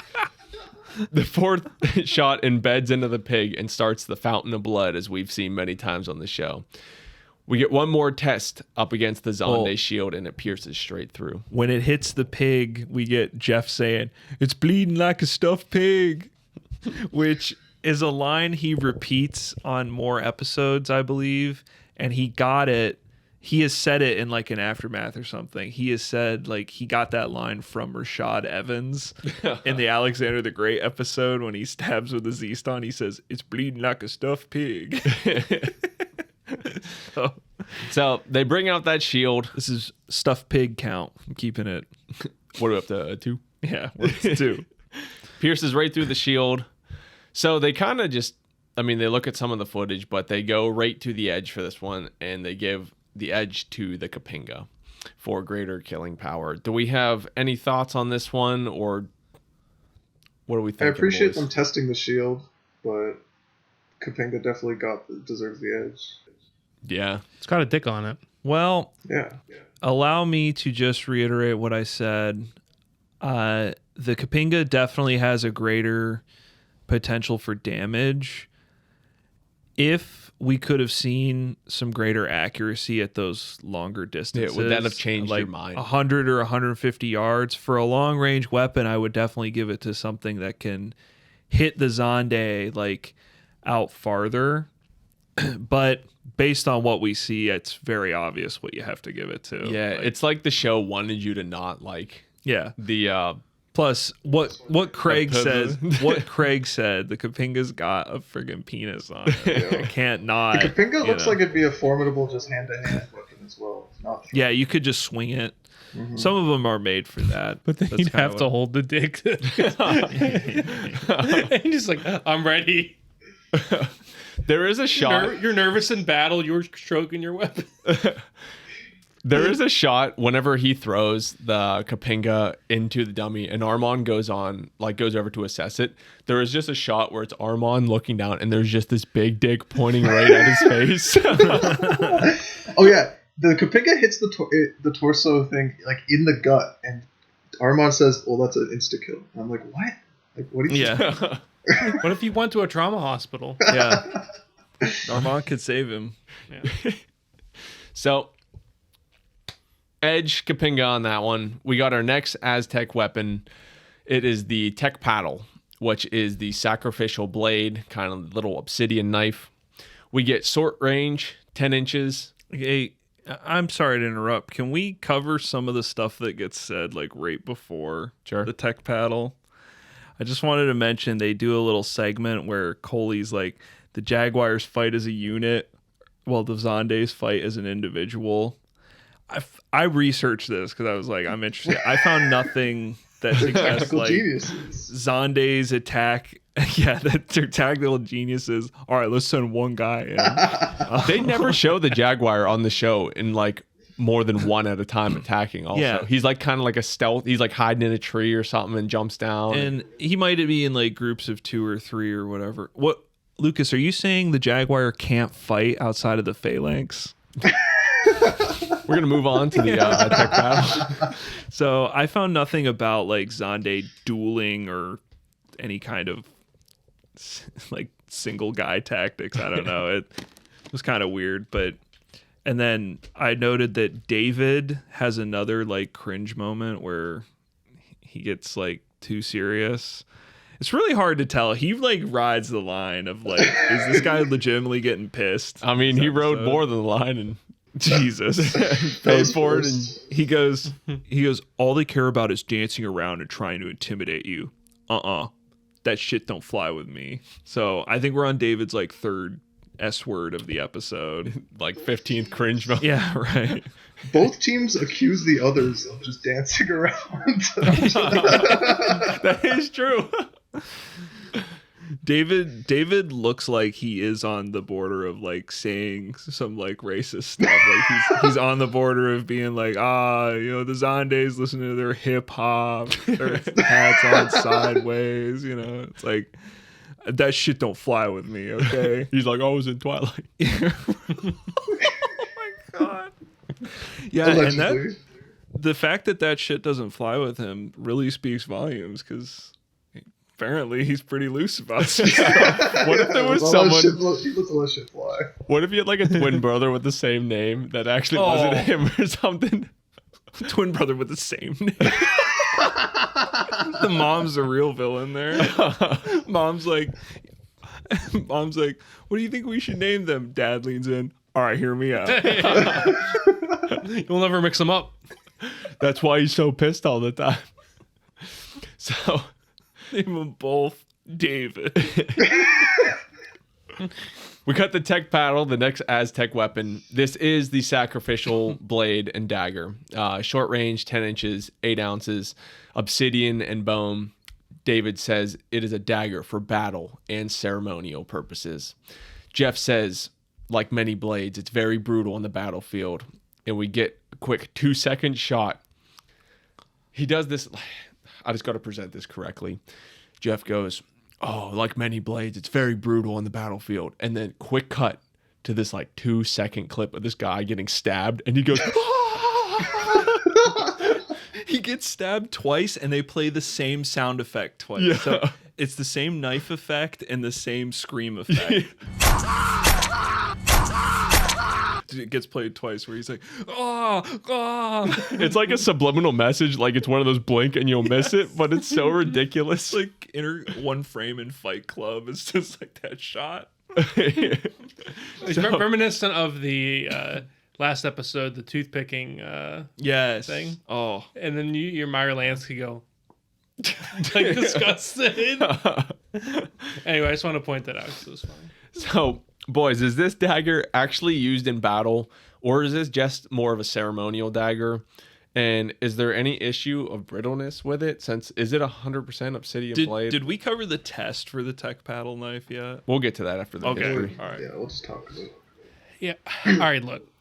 I got some All right. I got a little grievance for leavings with this. This is where the Aztecs are done dirty by the show, one of a few different ways. 100%. Yeah, so in terms of history, they could be a variety of shapes.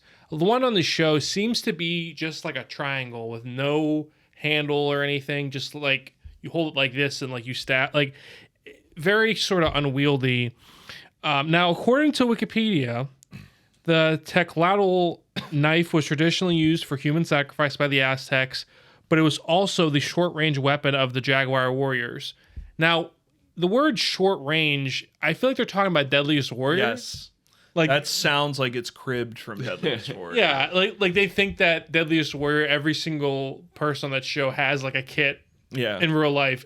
So it says that that's a short range weapon. That is the first stat that is introduced on the stat screen is short range is what it says. Yeah, but here's the thing. Like that doesn't make sense because one, the goal for the Jaguars was not to kill but to capture, and there's nothing non-lethal about a blade like this. And two, it's a really bad knife for combat, especially the version of it that you see on the show. You would have to you can't enter any sort of combat with that. Even the ones that are sort of have like a hilt with it, you would much rather use the Macuahuitl. And I don't know if I said this, but a minor point, they were typically, top part would be dyed red deliberately to represent blood. Is there like a different weapon in their arsenal? I feel like did the Jaguars have a lot more weapons? There's at a their lot. disposal? There's a lot to choose from. Yeah. This is just like one of those things where it's like a symbol of the Aztec Jaguar. Or They just just wanted to do Aztec the human culture in sacrifice general. demonstration. Yeah. Yeah. This whole episode is about like the myths and representing them a lot. I mean, I feel like this is just me taking a shot in the dark, but I bet you the Aztecs probably had some type of spear. Probably. They used bows. Yeah. They used bow and arrows. Yeah, they had bows. You know, Bows like is a big one, but they can't have two bows because it'd be boring. So they have to have fucking sling. But yeah, so Agave sling. yeah. with See, football-shaped rocks to appeal to the American audience. Yeah. Yeah. And they don't test this knife against a human, like a regular thing. It's also human sacrifice. They don't then cut, okay, let's see what this does in battle, because apparently it's used in battle. It's No. just a human sacrifice and zero demonstration as to what it would do against an actual gel torso. Can we talk about Yeah. the test? Let me read us through it real The quick. tech paddle test is so fucking funny. Max's So, face is an all-time clip in this. Yes. Oh yeah. We get the setup of an official Aztec sacrificial ceremony. Even Armand the table. Dorian Where'd says- they get the table? Sorry, go ahead. I didn't think about that. Armand Dorian says, "We do this procedure all the time. It's called a thoracotomy." Max starts laughing, saying, "You cut out hearts," and Armand says, "Yeah, you laugh there, champ." I love that part so much. He goes, "Yeah, you keep laughing there, champ." Oh my God. So Eber then plunges the knife into the chest, making a downward cut. He reaches in and pulls out the heart, saying, "This is for the gods." He hands Armand the heart, saying, "Entertain yourself, doctor." Coley then questions the legitimacy of this test, and Max chimes in that he pulled a heart out of a dude. They put a little fake heart inside the ballistic gel for him to reach in and like pick up. He just holds it, and it's the dumbest thing I've ever seen. I gotta finish this quote. Max chimes in and says, "You pulled a heart out of a dude. He's not carving a Thanksgiving turkey. Foreshadowing the finale of this season. Oh my god, yes. Oh, that's true, Craig. Be sure if you're watching this in the future, check out Navy SEAL versus Israeli Commando. We'll have a 15-minute segment dedicated to that one line. Oh my god. How does this even apply to anything? It's just a demonstration of like a sacrificial ceremony. The Aztecs get ripped off out of like a test here, pretty much. That video I mentioned earlier, that we'll put in the description because it's a really good one. That guy rants the most about this weapon, where he talks about how this is not a combat weapon. There's a lot of other items available to the Jaguar that he would have used in combat over something like this. And he also gets into their play on like how the Aztec experts keep saying like, oh, this was for the gods, you know, and that guy even gets into like there weren't, you know, it's kind of a misrepresentation, like what they're saying. He points out like in their language or whatever, there's not like even a word for gods or. Yeah, I was going to bring that up, but he doesn't really get into it enough for me to be able to like. Yeah, but it was just an interesting point. And mythology for Aztecs is really complicated. I think another thing that points to why they might have included it is this knife is very important to the culture. So it's super tied in to a lot of their like deities or whatever you want to call symbols too, for like days of the month and things like that. Yeah, it's in the movie Apocalypto, there is a sacrifice where they kill a guy on top of a pyramid and there's a whole crowd, and the freaking when he sacrifices the guy, there's a solar eclipse that happens, and all the Aztec people, at first I thought, oh, it's like a fantasy for the movie, but all of the Aztecs start freaking out like they've never seen anything like that before, and the village like descends into panic, and it's like they would know what a solar eclipse is. Like they've definitely seen one.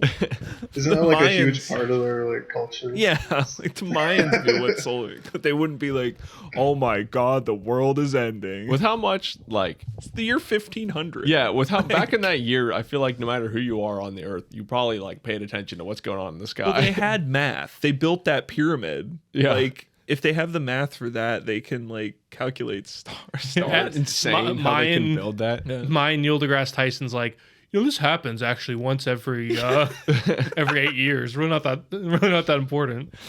So what is going to go against this sacrificial dagger? We get the next Zande weapon, the Macrakka. And yes, it's shaped like a giant curved dick. The Macrakka curve. With a tiny set of balls at the bottom. It does. I love the balls. It has a little ball sack and a little penis head. So it's described as short range, 2 feet, 2.5 pounds. Short range. Nothing short about that. Ironwood and hide. We are told they would tie people up with their heads tensioned by a branch. They would cut the head clean off with the inside of the blade, and the head would go flying. Catch it, touchdown. I love that line. Before we get to the test, Matt, can you tell us what you found on the Macrakka? And again, I gotta ask, are they all shaped like big old beef sticks? So the Macrakka is real. There's a lot of historical pictures of them you can find, and yes, to make a Macrakka, it's shaped like a penis. Like you got to put the little head on there, and you got to put the balls on there. And it's really funny. They make one in Forged in Fire to drop that again, and the guy is examining it to start, and he's like, "Well, I got." He's like, he's like, examining the balls. He's like, okay, cough. Well, he's got it propped up, and he's like, "It's certainly a peculiar looking weapon." They don't acknowledge it. It's more awkward that they don't say it. Like on that show, no one looks at the camera and is like, "All right, guys, I want you to make this weapon for your final challenge." Yes, I know. Honestly, Cooley is like the perfect person to present these weapons because he presents them in such like a lighthearted, like, "Yep, that's a big old dick." So other things I saw when I was researching Macrakka, it was categorized under another word. Mambel, Mambele, which is simply a curved throwing dagger, So the Shango or the Kapinga were also classified under this as well. Do they typically curve to the left or right? It depends. I think because these weapons are so custom, it can sort of blend together which is used as a throwing weapon and what's used for melee. But, you know, a Kapinga or a Shango is typically a throwing dagger, whereas a Macrakka is like, some people call it a sword, some people call it a knife. On this, it's called like the Macrakka curved knife, I think. But it's pretty long. It is really more of a sword length. And I saw it get compared to other curved swords of that region, like the Kopis, and which we've brought up before, and other designs like that. But this is original. Like, this is the Zande's. That's one thing about this episode that's so cool, is all of these weapons are pretty much almost original. They're all like original Zande designs. And oh yeah, you can watch a cool Macrakka test on Forged in Fire where they name drop Deadliest Warrior. Yeah, I thought I tried to do some research on that execution. I don't know if that was like the way they present it was an actual execution style that was used, but the Macrakka was very famous for executions and punishments, because you could behead somebody or take a limb with it to like cut off somebody's hand, cut off a foot. It looks like a modern day, like, not penis. Yeah. Sorry, you left it hanging there. Anyways, we'll cover like that. It's like a sickle. Yeah. We'll cover the test real quick. So Cooley, I love the test. Yeah, Cooley talks about how they have their own version of sacrifice, or, you know, their comparable version where they tie someone's neck to a branch. So they set up a dummy with its head tied with a rope, and then Cooley has the Macrakka ready to swing. We get a clean swing and clean decapitation. Arguably one of the coolest shots of this episode. It's really cool. Yeah. And we get Jeff doing the countdown with 3, 2, 1, off with his head. Cooley then goes back, splashes the blood around with his hand. Oh, yeah. Armand Dorian comes over to assess the decapitation and flops his line hard. He gives this gives whole new meaning to the phrase bob and weave. Cooley then comes in to drink some of the I hope fake blood and gets it on his face. Well, Armand is like squeezing one of the fake like little arteries on the neck, and the blood, he makes a blood fountain. Like, Armand is making it shoot up in the air, and then Cooley comes in and like puts his mouth in it. Well, what if we got that blood from like the raw like beef? Yeah. Cooley's like, ooh. Max says in an aftermath that they use like sweet sicky stuff for. I'm sure it's fake. I think it's in the Somali aftermath that he talks about that they had to delay a shoot because bees were swarming their targets, because like it's like syrupy sweet, just dye red. Yeah. Before. But I love that. It's like they just put the camera instantly on Armand and he wasn't ready, and he goes, "This gives whole new meaning to the phrase bob and weave." I remember hearing that, and I was scratching my head. I was like, "You laugh, champ." Yeah, keep on laughing, champ. So, Edge, there's very little debate between the experts on the show on this Edge. They give it to the Macrakka, and Max says, "The Macrakka makes Raka." Yeah. What? Yeah. So I think. I was trying to find the origin of that too, because it makes no sense, right? What? The Macrakka makes Raka. Makrakka makes Raka. So I think where that comes from is right before that, Dorian is talking about it, and Dorian says, "Craig's making me laugh." Dorian says something like the Macrakka keeps rock and rolling or something like that. And Max like smiles at it, and you can tell he used like his 30 seconds to formulate his own version of that joke, and it just came out as like, Macrakka makes Raka. It's one of those jokes you have in your head. You're like, "This is gonna be the funniest thing anyone's ever said." You say it, and it's just crickets. Jeff like tries to save him. Jeff's like, "Huh, Yeah, Macrakka makes Raka. Said it, I did. I made a mental note of it, but it didn't hit me until you said it.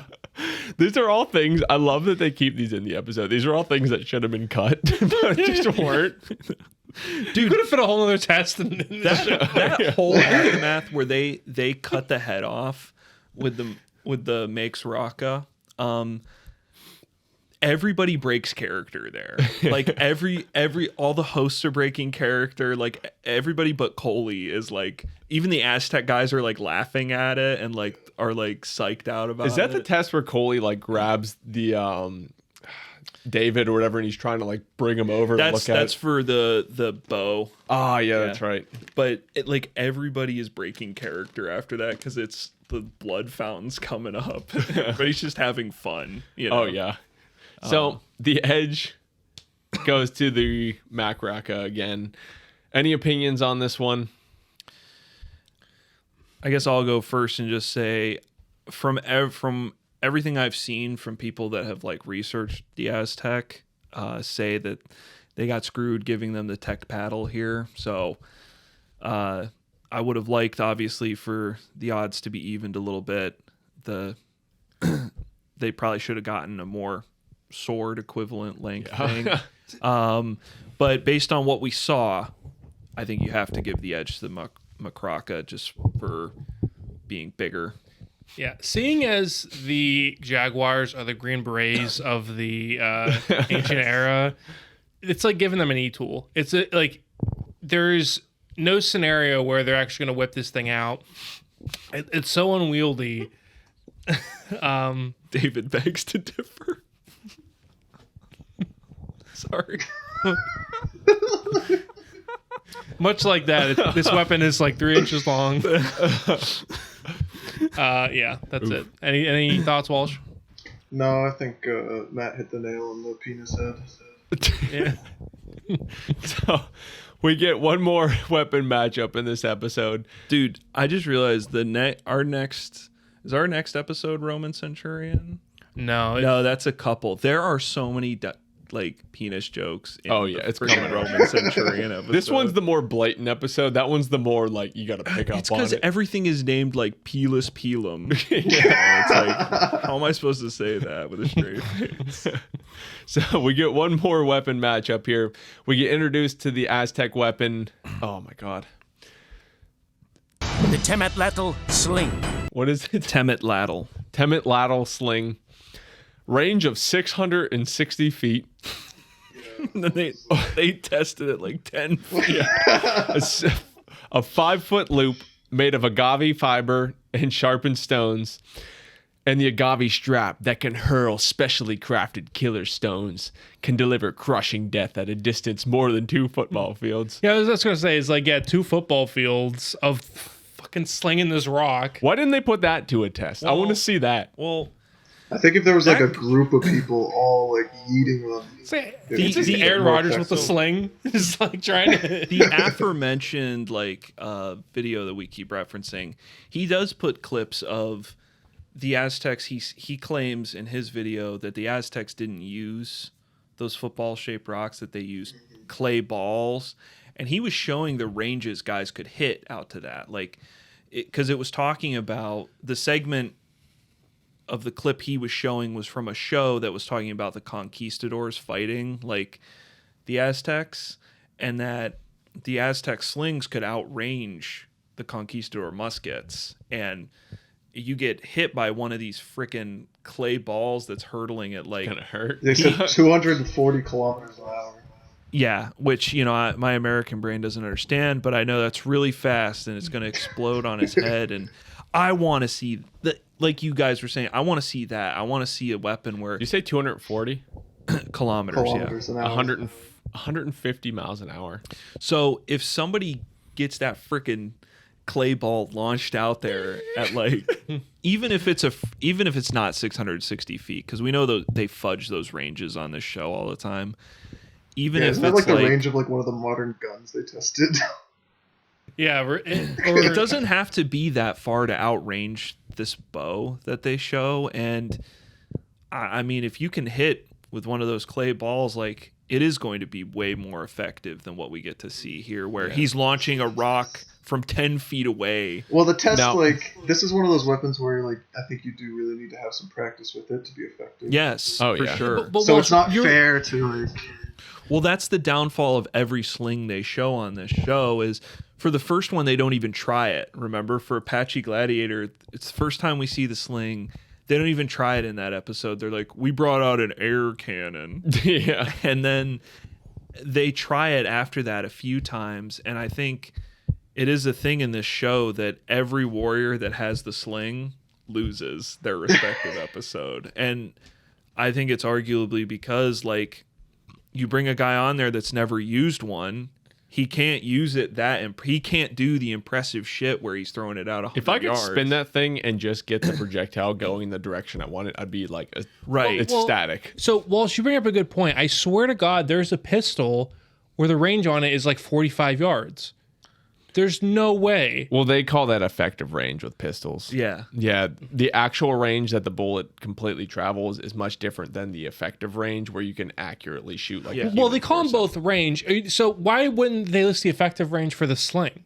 Because who, like, you know what I mean? Like, it's a... Yeah, you can chuck a rock that far, but it's not going to be accurate. Why put that as the effective range of this weapon and then test it from 10 feet inside? Why not take it out to their little field and, like, have him hurling, because it would look terrible probably, because he's hurling these little rocks and it's just landing in the grass. Well, before we get high-speed camera picks up the dirt cloud that hits off the ground. They're probably like, we only have 3 of these rocks. If we take it to the desert, we might lose them all. I only polished 3 of them. Yeah. Which one was it? Did you guys find anything on this sling? Is there anything like, I mean, we've seen a lot of slings on the show at this point. Is there anything like different about this sling? I mean, it's made of agave, but I mean, Matt brought up most of the points that we had. They weren't really rocks; they're usually clay, because they hit harder and they were more like more balanced. Yeah, I mean, the only thing I had is they try to give it a different name, but it's still a sling. They try to give it an Aztec name. We know exactly what the fuck weapon we're talking about. I'll say David definitely does the best test out of anybody that has to test a sling on here, and the Atlatl gets the most kills out of any sling that's on this show. it's also the biggest that they've had on. The sling is good for like 1 or 2 kills at max. This is the only one that gets double digits, but it's still, even being the best sling, it's still the lowest performing weapon in the episode. And, you know, stuff like that, I don't know if the people who just make up the numbers hate slings a lot, or if the Then why do sim, they keep bringing them back? or if the sim that they use doesn't like slings, you know, like the data they're putting in there. Max is like, well, this guy sucks with this thing. Max just doesn't like them. So Goliath would win on Deadliest Warrior. we'll roll into this test here. It is David who steps up to the plate against some targets a little less than 660 feet away. We got a nice collection of skulls representing, I assume, some Zande warriors. We'll start off with a swing and a miss. They really love to show David miss in this episode. It's almost like they knew what was going to happen. We get 2 shots directly. We get 2 shots directly to the front of a skull in a row, and the third shot hits and knocks the skull off its mount. Armand comes over to assess the damage and declares 1 dead, 2 severely injured. Max throws in a bing, bang, boom, dead. I have the timestamp, 31 minutes, 47 seconds. Bang, bang, boom, done. Bing, bang, boom, done. Is that what he says? Done? Yes.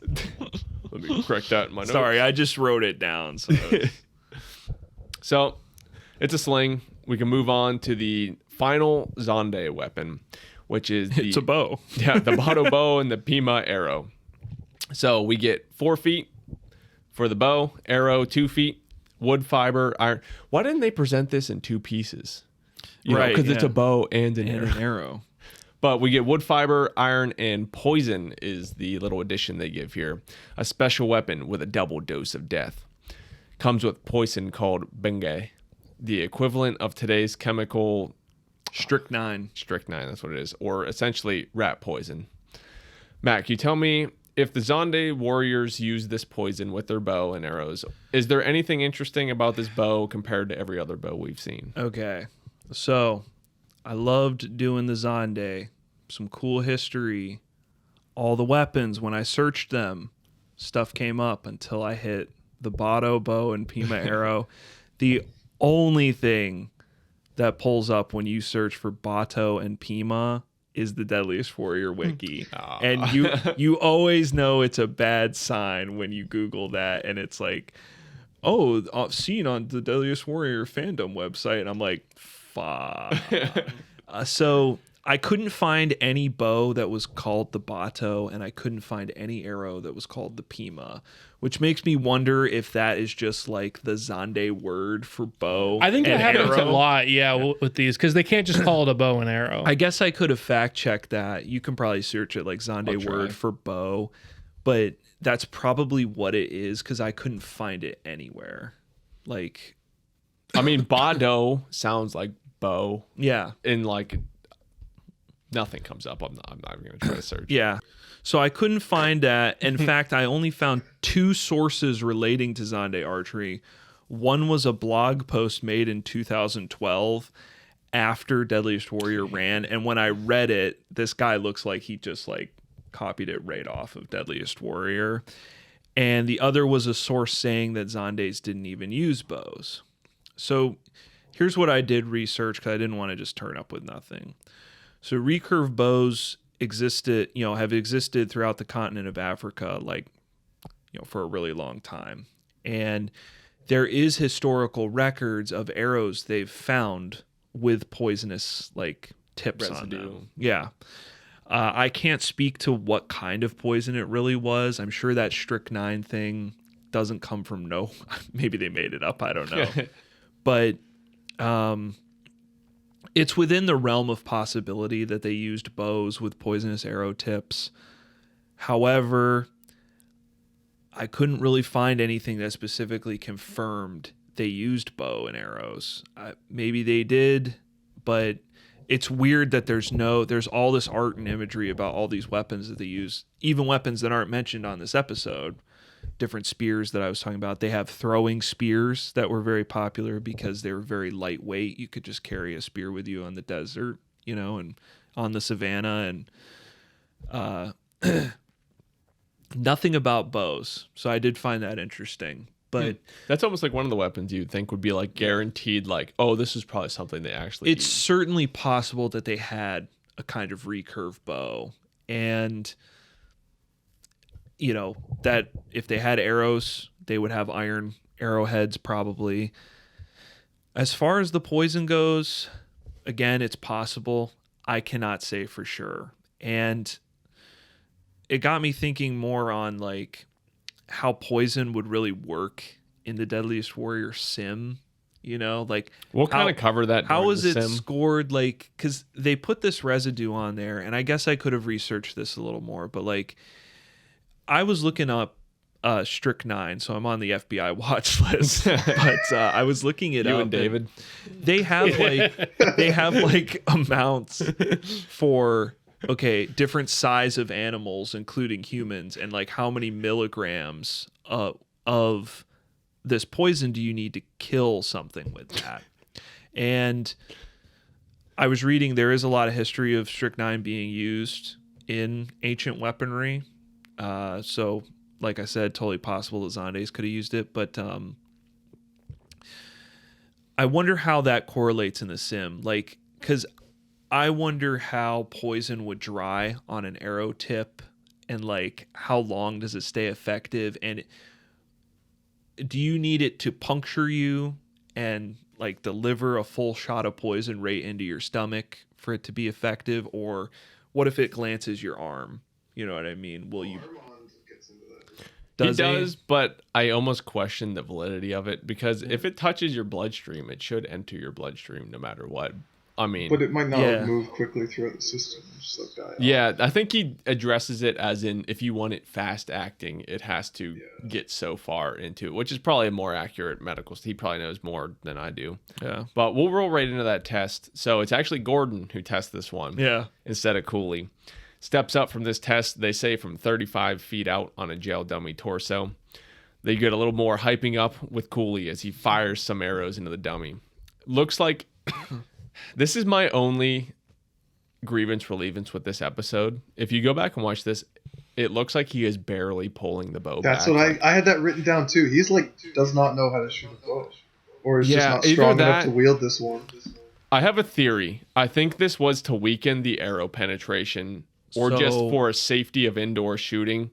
But my theory is this is to weaken the arrow penetration for the cotton test that's coming up. So a bow is only going to be as powerful as like its draw, its draw length and the weight that's behind that draw length. And we've discussed on a number of episodes, I think, the Yumi episode, the pirate episode, we talked about the black powder weapons being under like loaded. Yeah. Sorry. Cut that. The pirate weapons being underloaded and the Apache bow too. Just not being up to spec.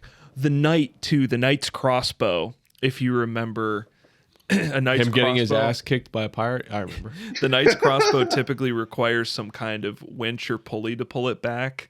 But in that episode, they have this little one and the guy's able to just pull it back with one hand.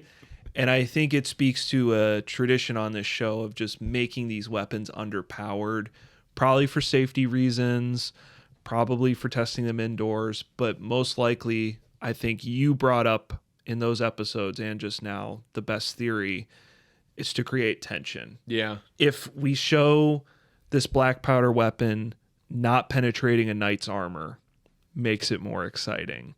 If we show the Pima arrow bouncing off the Aztec's cotton armor, which sounds like an oxymoron.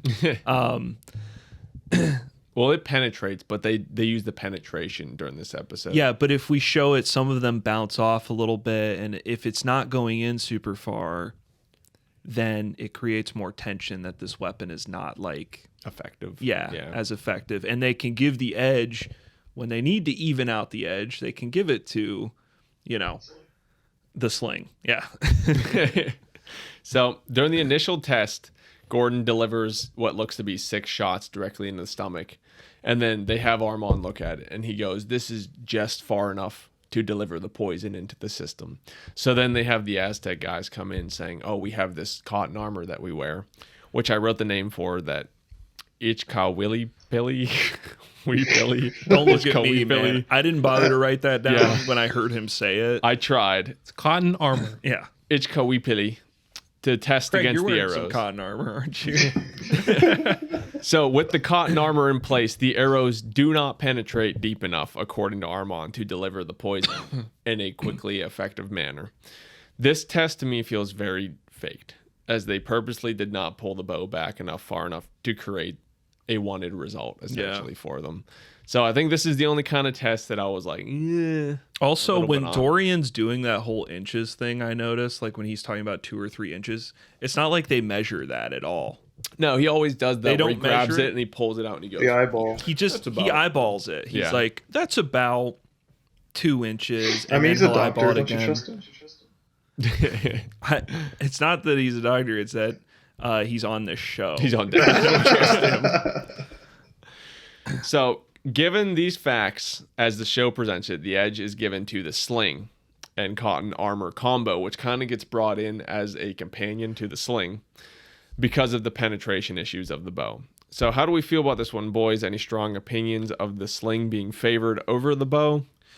Honestly, the sling probably should be favored over the bow. And if we got like a real test, like with someone who knew how to send a freaking clay ball out at 100 yards, that would be sick.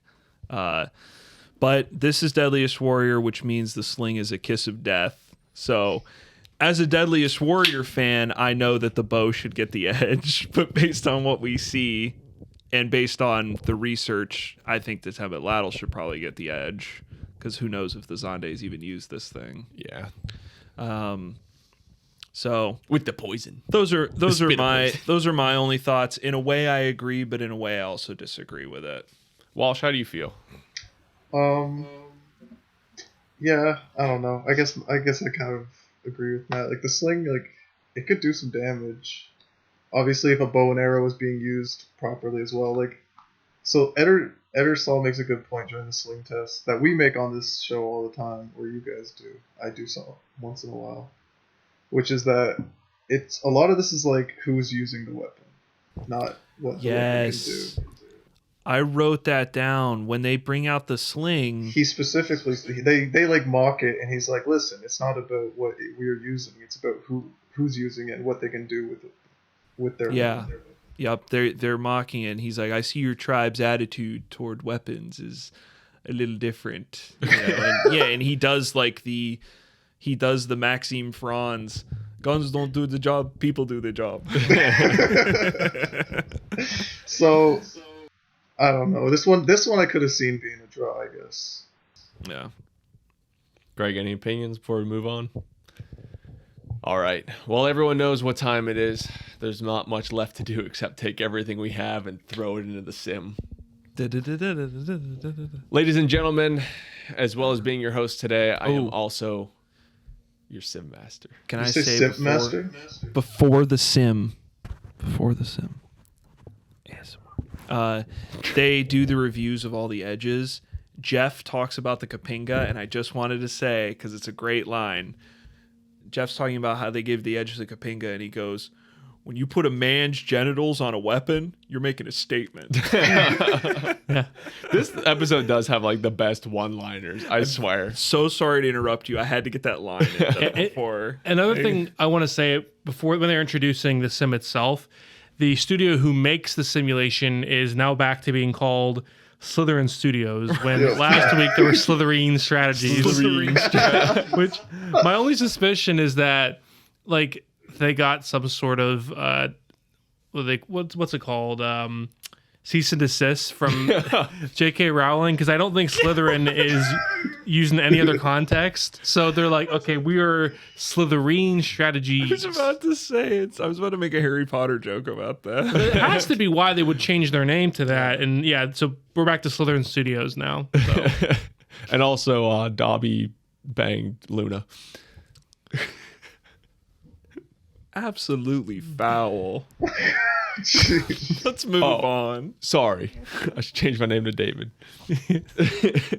All right, ladies and gentlemen, as well your host today, I will also be your sim master. Salazar Slytherin. And I can tell you, this will be a bitter, bloody battle of opposites run 1,000 times in the old 1v1 format for a change. We open up on the Jaguar, traveling through a rocky desert. The Zande approaches from the other side atop a massive boulder. They see each other. The Jaguar springs into action with his lightning-fast parkour speed. The Zande warrior leans back and lets out a mighty, over-edited roar. The Aztec launches his Tacloch, the spear, the arrow thing, at the Zande, and it hits the Zande. Psych, it didn't hit him, because he's not just going to stand there. The Aztec launches the second arrow spear thing at the Zande, and it misses. Psych, it hits the Zande and its shield. Fooled you twice. Just like the test. The Zande rips it out of his shield and jumps down off his boulder. The Aztec launches the third arrow again and misses. Clearly, they factored David into the sim. The Zande takes aim with his bow, pulling it back way more than they did on the test. He hits the Aztec in the stomach. Good thing he has that cotton armor on, even though the arrow looks like it's 3 inches deep in him. Or they might have to reference that poison that they don't reference. The Jaguar jumps down off his boulder and now pulls the arrow out as the Zande approaches. Jaguar pulls out his sling, whips it around his head, and launches a stone, missing again. What is the accuracy stat here? The Zande then pulls out his Kapinga, throws it, hits the Jaguar in the leg. Jaguar retreats back to his Macuahuitl behind a rock. Careful! That's got a Obsidian shards. It's got on bits of obsidian in it, dude. it. Careful. That's got obsidian shards on it. Man. I'm getting too excited about it. He swings it, takes a chunk of the Zande shield, swings it again, and takes off his head. Where? His head where? We'll do again. He swings again, catches the Zande warrior, leaving a slash. But as he pulls it back to swing again, the Zande knocks it out of his hand with the Macrakka. He then embeds the Macrakka into the Aztec's head. Where? His head where? Fold you twice. In the struggle, the Jaguar pulls out his sacrificial knife and slashes the Zande's stomach. Zande warrior falls over and rolls like 20 yards down a hill. The Jaguar gives chase with his Macuahuitl as the Zande retreats back to retrieve his spear. Zande grabs the spear just in time as the Jaguar is about to deliver a fatal blow, but instead gets a spear through his stomach. He rips out a chunk of meat as the Jaguar falls off the boulder. The Zande lets out another loud roar as he is victorious. I want wins. to say I loved the little like tribal music they were I was playing in gonna the say background. it's probably the most unique score of Yeah. any sim.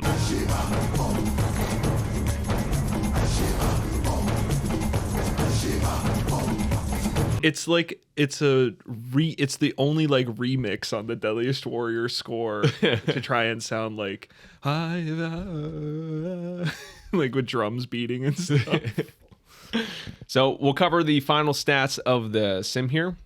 We got the Zande, we got the Kapinga with 127, the Makriga with 289, the Bato and Pima with 45, and the Macrakka with 91 for a total of 552.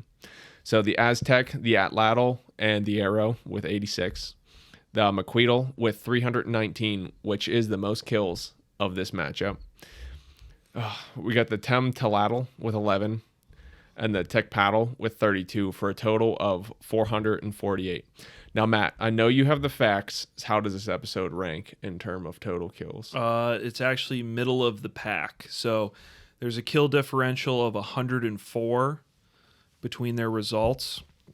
From largest kill to lowest kill difference, this is 8th out of 13th. So it's like right in the middle. Nothing too glaring. Are your stats, are they based off this season or in total? Season 2. Okay. I do have the list for season 1 and 2, but I would have to look Combine at them. it. Yeah. I do have them combined. I just don't have it memorized. Yeah, I guess any other interesting stuff. I noticed the Bato and Pima ended up outscoring the Sling despite getting the edge. I cited earlier that the Aztec is like, he might only be the second right now, but of like 3 or 4 warriors that bring a sling, and every single one of them loses. Although this gets more kills than any of the other slings. There's some stat that I read and I totally forgot it. I wish I hadn't. The Jaguar is like one of only a few. Al Capone was one last week of guys who got the weapon with the most kills but lost the matchup. Yeah. Which I thought was interesting. I think you can look that up on like Wikipedia, just like the Deadliest Warrior episodes. They have little facts under there. And that's it for the rest is all my final thoughts and review. So Yeah. So, I mean, this episode, it's one of those ones that like they give you the results and then the credits start rolling like immediately. So we can get to like some final results. What do we think about these Well, do you results? want to do the aftermath? Yeah, if you want to throw it in. Yeah, so the aftermath, we get a treat because we are joined by Coley and David. So get your jokes ready.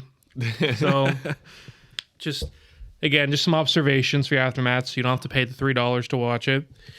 Coley says that the Zande's large size and speed was a huge advantage, which, again, we've talked about this in the beginning. They're like 5'9", so yeah, I was expecting them, because I actually didn't even realize their height when I first watched this. But when you said that, I was like, that's really not that big. But I guess that's the least. If he's considerably bigger than the Aztec, though, the one they're putting in the sim, then I guess it is an advantage. Yeah. So a commenter then asks why there wasn't more martial arts demonstrated for the Aztecs. David says that the Aztecs were more direct and didn't have time for martial arts. And then Jeff gives a much more reasonable answer that there's not much known about the Aztec martial arts, so they didn't have like a historical reference. Better answer. Yeah. They didn't do it. They didn't have time. They just got straight to the action. Oh, also, yeah. Well, never mind. So a commenter then asks why the dagger got so little kills when it looked so cool. And Jeff says that close range kills aren't as common because the warriors have to usually cycle from long, medium to short. And I guess sort of a hint as to how the sim works that they start long. I've always kind of assumed that the sim worked that way because you notice like long and mid get a lot more kills typically than the close range weapons. So I don't know. Yeah, it's interesting. But they each had 2 long range weapons in this one. Yeah, and David then says that sometimes the Aztecs would wrap the dagger to their wrists, quote, like Assassin's Creed. Didn't see any reference like that, but okay. Jeff was just playing Assassin's Creed before they had to go onto the set. I like that David just pulled that one out of his ass. Yeah. Well, sometimes we tie him. Oh, is that David who said that? Yeah. David was just playing Assassin's Creed. Yeah. Mm-hmm. Jeff also says that the phallic end of the Macrakka added weight to the tip, increasing its lethality. Okay. Not much to say about that. David said that he, quote, tried not to laugh at the Nim Nim. And Jeff says that the Nim Nim gave him goose pimples and compares it to one of his karate yells. A commenter asks about experts' relationships off camera. And mainly the relationships between the experts, each other, not the relationships with others. Girls of varying ages. Yeah. Jeff says that Green Beret versus Spetsnaz experts would go up to him and say, in real life, it wouldn't happen that way, and we're going to win, right? I guess being competitive. And he, I guess, pointing... I mean, it's really, like, not super aggressive. He was trying to say it like that those were 2 experts that really hated each other, but that's not that hateful. David says the Kapinga made his... this is where it gets some funny quotes. Little suspect from David. He says the Kapinga, quote, made his butthole pucker up, and that when he first saw the penis weapons, he thought they were, quote, cute. What? I ain't touching that one, man. Yeah, little sussy. Red flag. Yeah. And then Jeff says, to quote Sonny Puzikas, when you don't respect your enemy, that's how stupid men die. So bringing back Sonny, little Good quote too. GBVS love. Way to hate it. Way to hit him with that. Yeah, and the last thing is they always preview. They get like a episode trailer, and they usually get the reactions. I'm choosing the zombie team. Yeah. We didn't even mention that. We mentioned it last week. Yeah. Oh, the zombies, yeah. And so they get the expert's opinion on the next episode, and they don't do it this episode because Kieran doesn't want to ask the experts, and we'll have one of them say that they support those Nazis and they want them to win. Because next week is Nazis versus Viet Cong. Yeah, so he's just like totally forgoes that. Options. Yeah. So he just, okay, that's it. He doesn't ask the experts their opinion. So that was funny. So not super eventful, but. So how do you boys feel about the results of this episode? We can go ahead. We'll start with Walsh. You got anything to say about wrap up for this episode? I mean, I just got screwed over again by the show. I got the Stone Age Warrior versus the Iron Age for a second time in a row. And season 3, Walsh, you need to look ahead and just don't pick on what episode you want to be on. Just pick a winner. You just be like, you know what? Fuck it, boys. Teddy Roosevelt. I originally picked the Jaguar just because, like, I don't know, they seem cool. He's cool, yeah. I'm learning Spanish, so I was like, Spanish, but not really. Kind of like the opposite. We get what you mean. Yeah. Yeah, I mean, this one was closer at least. At least the Twin Hooks didn't just like dominate me this time. Yeah, I mean, I don't have that much to say, so I guess to kind of piggyback off Walsh, I didn't remember who won, so It was a surprise whenever I actually found out. And I was thinking like the Zande would have won. And, thankfully I was right, at least in the context of the show. But when I really started to dig into it, I think that the Aztecs were done dirty with the weapon selection, with the expert like exhibition, if that even means anything. And in general, I think that, like a lot of warriors on this show, that they were done a little bit dirty. But Yeah. Overall, really solid out. Just like fun tests, fun weapons, unique. I guess I'm just going to give my thoughts on some of the results. I have some other final thoughts. I don't know if you want me to just give those too. Hit it. All right. To wrap up. So, I noticed the Macrakka outscores the Atlatl by a 3-to-1 ratio. In Apache versus Gladiator, the knife, which is pretty similar to the Atlatl here, got the most kills of any weapon in that episode. And so I just wanted to say, I guess the Jaguars didn't have the piercing buffalo maneuver. Piercing buffalo to chest. Piercing buffalo to face. Max ends up claiming that what made the difference is the Zande being able to effectively get kills at every range. As we can see, the Aztec did lose at every range except mid in the sim, which ended up having the lowest kill differential of any. I'll give my opinion on those results here. I really think this fight could go either way. I think the big advantage in my mind that the Zande's got is he's got iron weapons, and iron replaced stone for a reason. Even if it's obsidian, iron is still more durable, going to hold a better edge, going to be more lethal. So I think that the Zande does have a significant edge when it comes to close range because of his weapons. That being said, I think the Aztec might have been able to kill him at long range because he's not armored at all. The problem is their two long range weapons require some technique in order to use, like a little more finesse maybe than the Kapinga required. So the experts didn't do very well. And I think if I could have redone this episode, I would have liked to see a test done where both those weapons are performing good. Like, you got a guy that can nail shit at 150 yards with that Atlatl and Atlatl thing. Give him like beyond one day of trying it. Yeah, it would have been nice to see someone who isn't just picking it up for the first time trying to do it. This is a weird contrast to the other episode I was on, because they brought in like a guy who doesn't even speak English to test a weapon. Yeah, like, right. And this one they're like, all right, David, just take this and start throwing it. Yeah, they don't bring on an expert. So, Lucas, you're saying you think that David deserves a second chance? No. The Aztecs maybe do, but maybe with a different expert. My final thought.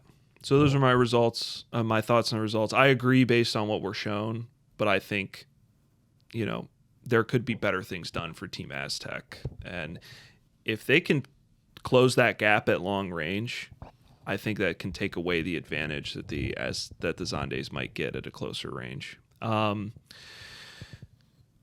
final statement is that this is one of the best episodes of Deadliest Warrior that we've rewatched, in my opinion. I had a ton of fun watching it. It was two very unique warriors. I didn't get angry. A lot of times... Same, I get pissed all the time. A lot of times we get pissed watching this show, which I'm sure you guys are all fans that watch our podcast. Like, I'm sure you guys tune into this partially because it's like cathartic, like getting pissed off about the stupid shit that I do on here. Maybe if you're an Aztec fan, you'll get pissed off, but probably, yeah, I could see you that. probably are, and you're probably right to, because it does sound like you guys are done a little dirty. But like, at the end of the day, I really enjoyed this matchup. I thought two very unique warriors with unique weapons. The matchup is not a blowout. There's some entertaining weapons tests and an overabundance of memes. Oh, yeah. And we really have reached, I think, in the grand scheme of things, sort of the peak area of season 2. I think we get to ride this peak a little bit longer before it starts to go downhill again. But Next week. I was worried because we went into season 2 and I was like, I have a lot of fond memories about season 2. It might even be the best season. And we covered those first 2 episodes, like SWAT and then Attila the Hun, and I was like, oh man. I was like, this sucks. Like this is kind of boring. This is kind of bad. I got pissed off a lot last week with the Jesse James versus Al Capone, but I went back. Even that episode was great. Yeah, though. I went back and rewatched our episode. It was one of the best episodes of this podcast. I thought it was so fun, like doing that episode and going back and rewatching it. Yeah. I really enjoyed it. I thought Jesse James versus Al Capone is really good. This one's good. I'm like, we're in the money, baby. We're in the good episodes. Soak it in while you can. So, again, I was hosting, so which usually translates to I didn't have a very good memory of this episode. Yeah. I was like, yeah, I'll host that one. But I feel like this is a really good return to form of this show. This is what this show is supposed to be. It's not perfect, but it's Deadliest Warrior, like kind of at its best. And a good episode, one of the best results you can get is one of those episodes that can go either way. Maybe someone got a little screwed over, perhaps the Aztec on this one, but this episode, honestly, you could run it again and the Aztec might win with like the same inputs. We get good weapon matchups in this one. There's no like BS ones where you're like, that doesn't make any sense at all. There's no, as you said, like I didn't get like pissed off rewatching this one. I was like enjoying this episode because even just not having a good memory of it, it was like I was like, oh, I forgot that's cool. That weapon's cool. And we have, I wrote this line before I researched David, but I wrote, we have really good experts. But I really like Cooley. He is probably my favorite, if not one of my favorites. He's going on the list. Yeah. I think he gets my vote for favorite expert of season 2, at least so far. Yeah. But just overall, I think this was we're starting to get into that rut sometimes where we're like, oh, these episodes, like the season 2 is getting stupid. This was a really good, like, just breath of fresh air for this episode. I really enjoyed this one. Fun tests. Yep. Yeah. Fun tests. It does, like, you want the Deadliest Warrior trope sometimes where they're trying to saw off a gel horse head or something. And you're just like, they jump what? right into that too. Like 5 minutes in the app, like, here's this gel head, we're gonna saw it in half. You're gonna get that on the show. Do we have any final closing thoughts before we close out here, boys? I've said my piece. No, we're all good. All right. Thanks for watching. What do we got next week? The next next episode is Nazi Waffen SS versus the Viet Cong. Ooh, so tune in. That's probably going to be the opposite of this. That's going to be a bit of a crazy episode, I'm sure. Right? Yeah. Luke is going to show up in an SS uniform. We got some shorts coming out. We got some video gameplays. Wait to see what the flag's going to be on the next episode. Got that. Hey, we want to thank everyone who's been here, especially everyone who's been here since the beginning. Who's been there for our giveaway, been there since season 1 when we were recording with some shit equipment. Thanks everyone who stops by. Maybe this is your first episode. Maybe this is your 15th episode. We want to thank you. Go ahead, like, subscribe, tell your friends. We're trying to, keep it going and just keep getting better. Faux show. Hell yeah. Hey, we'll see you next week for a crazy episode.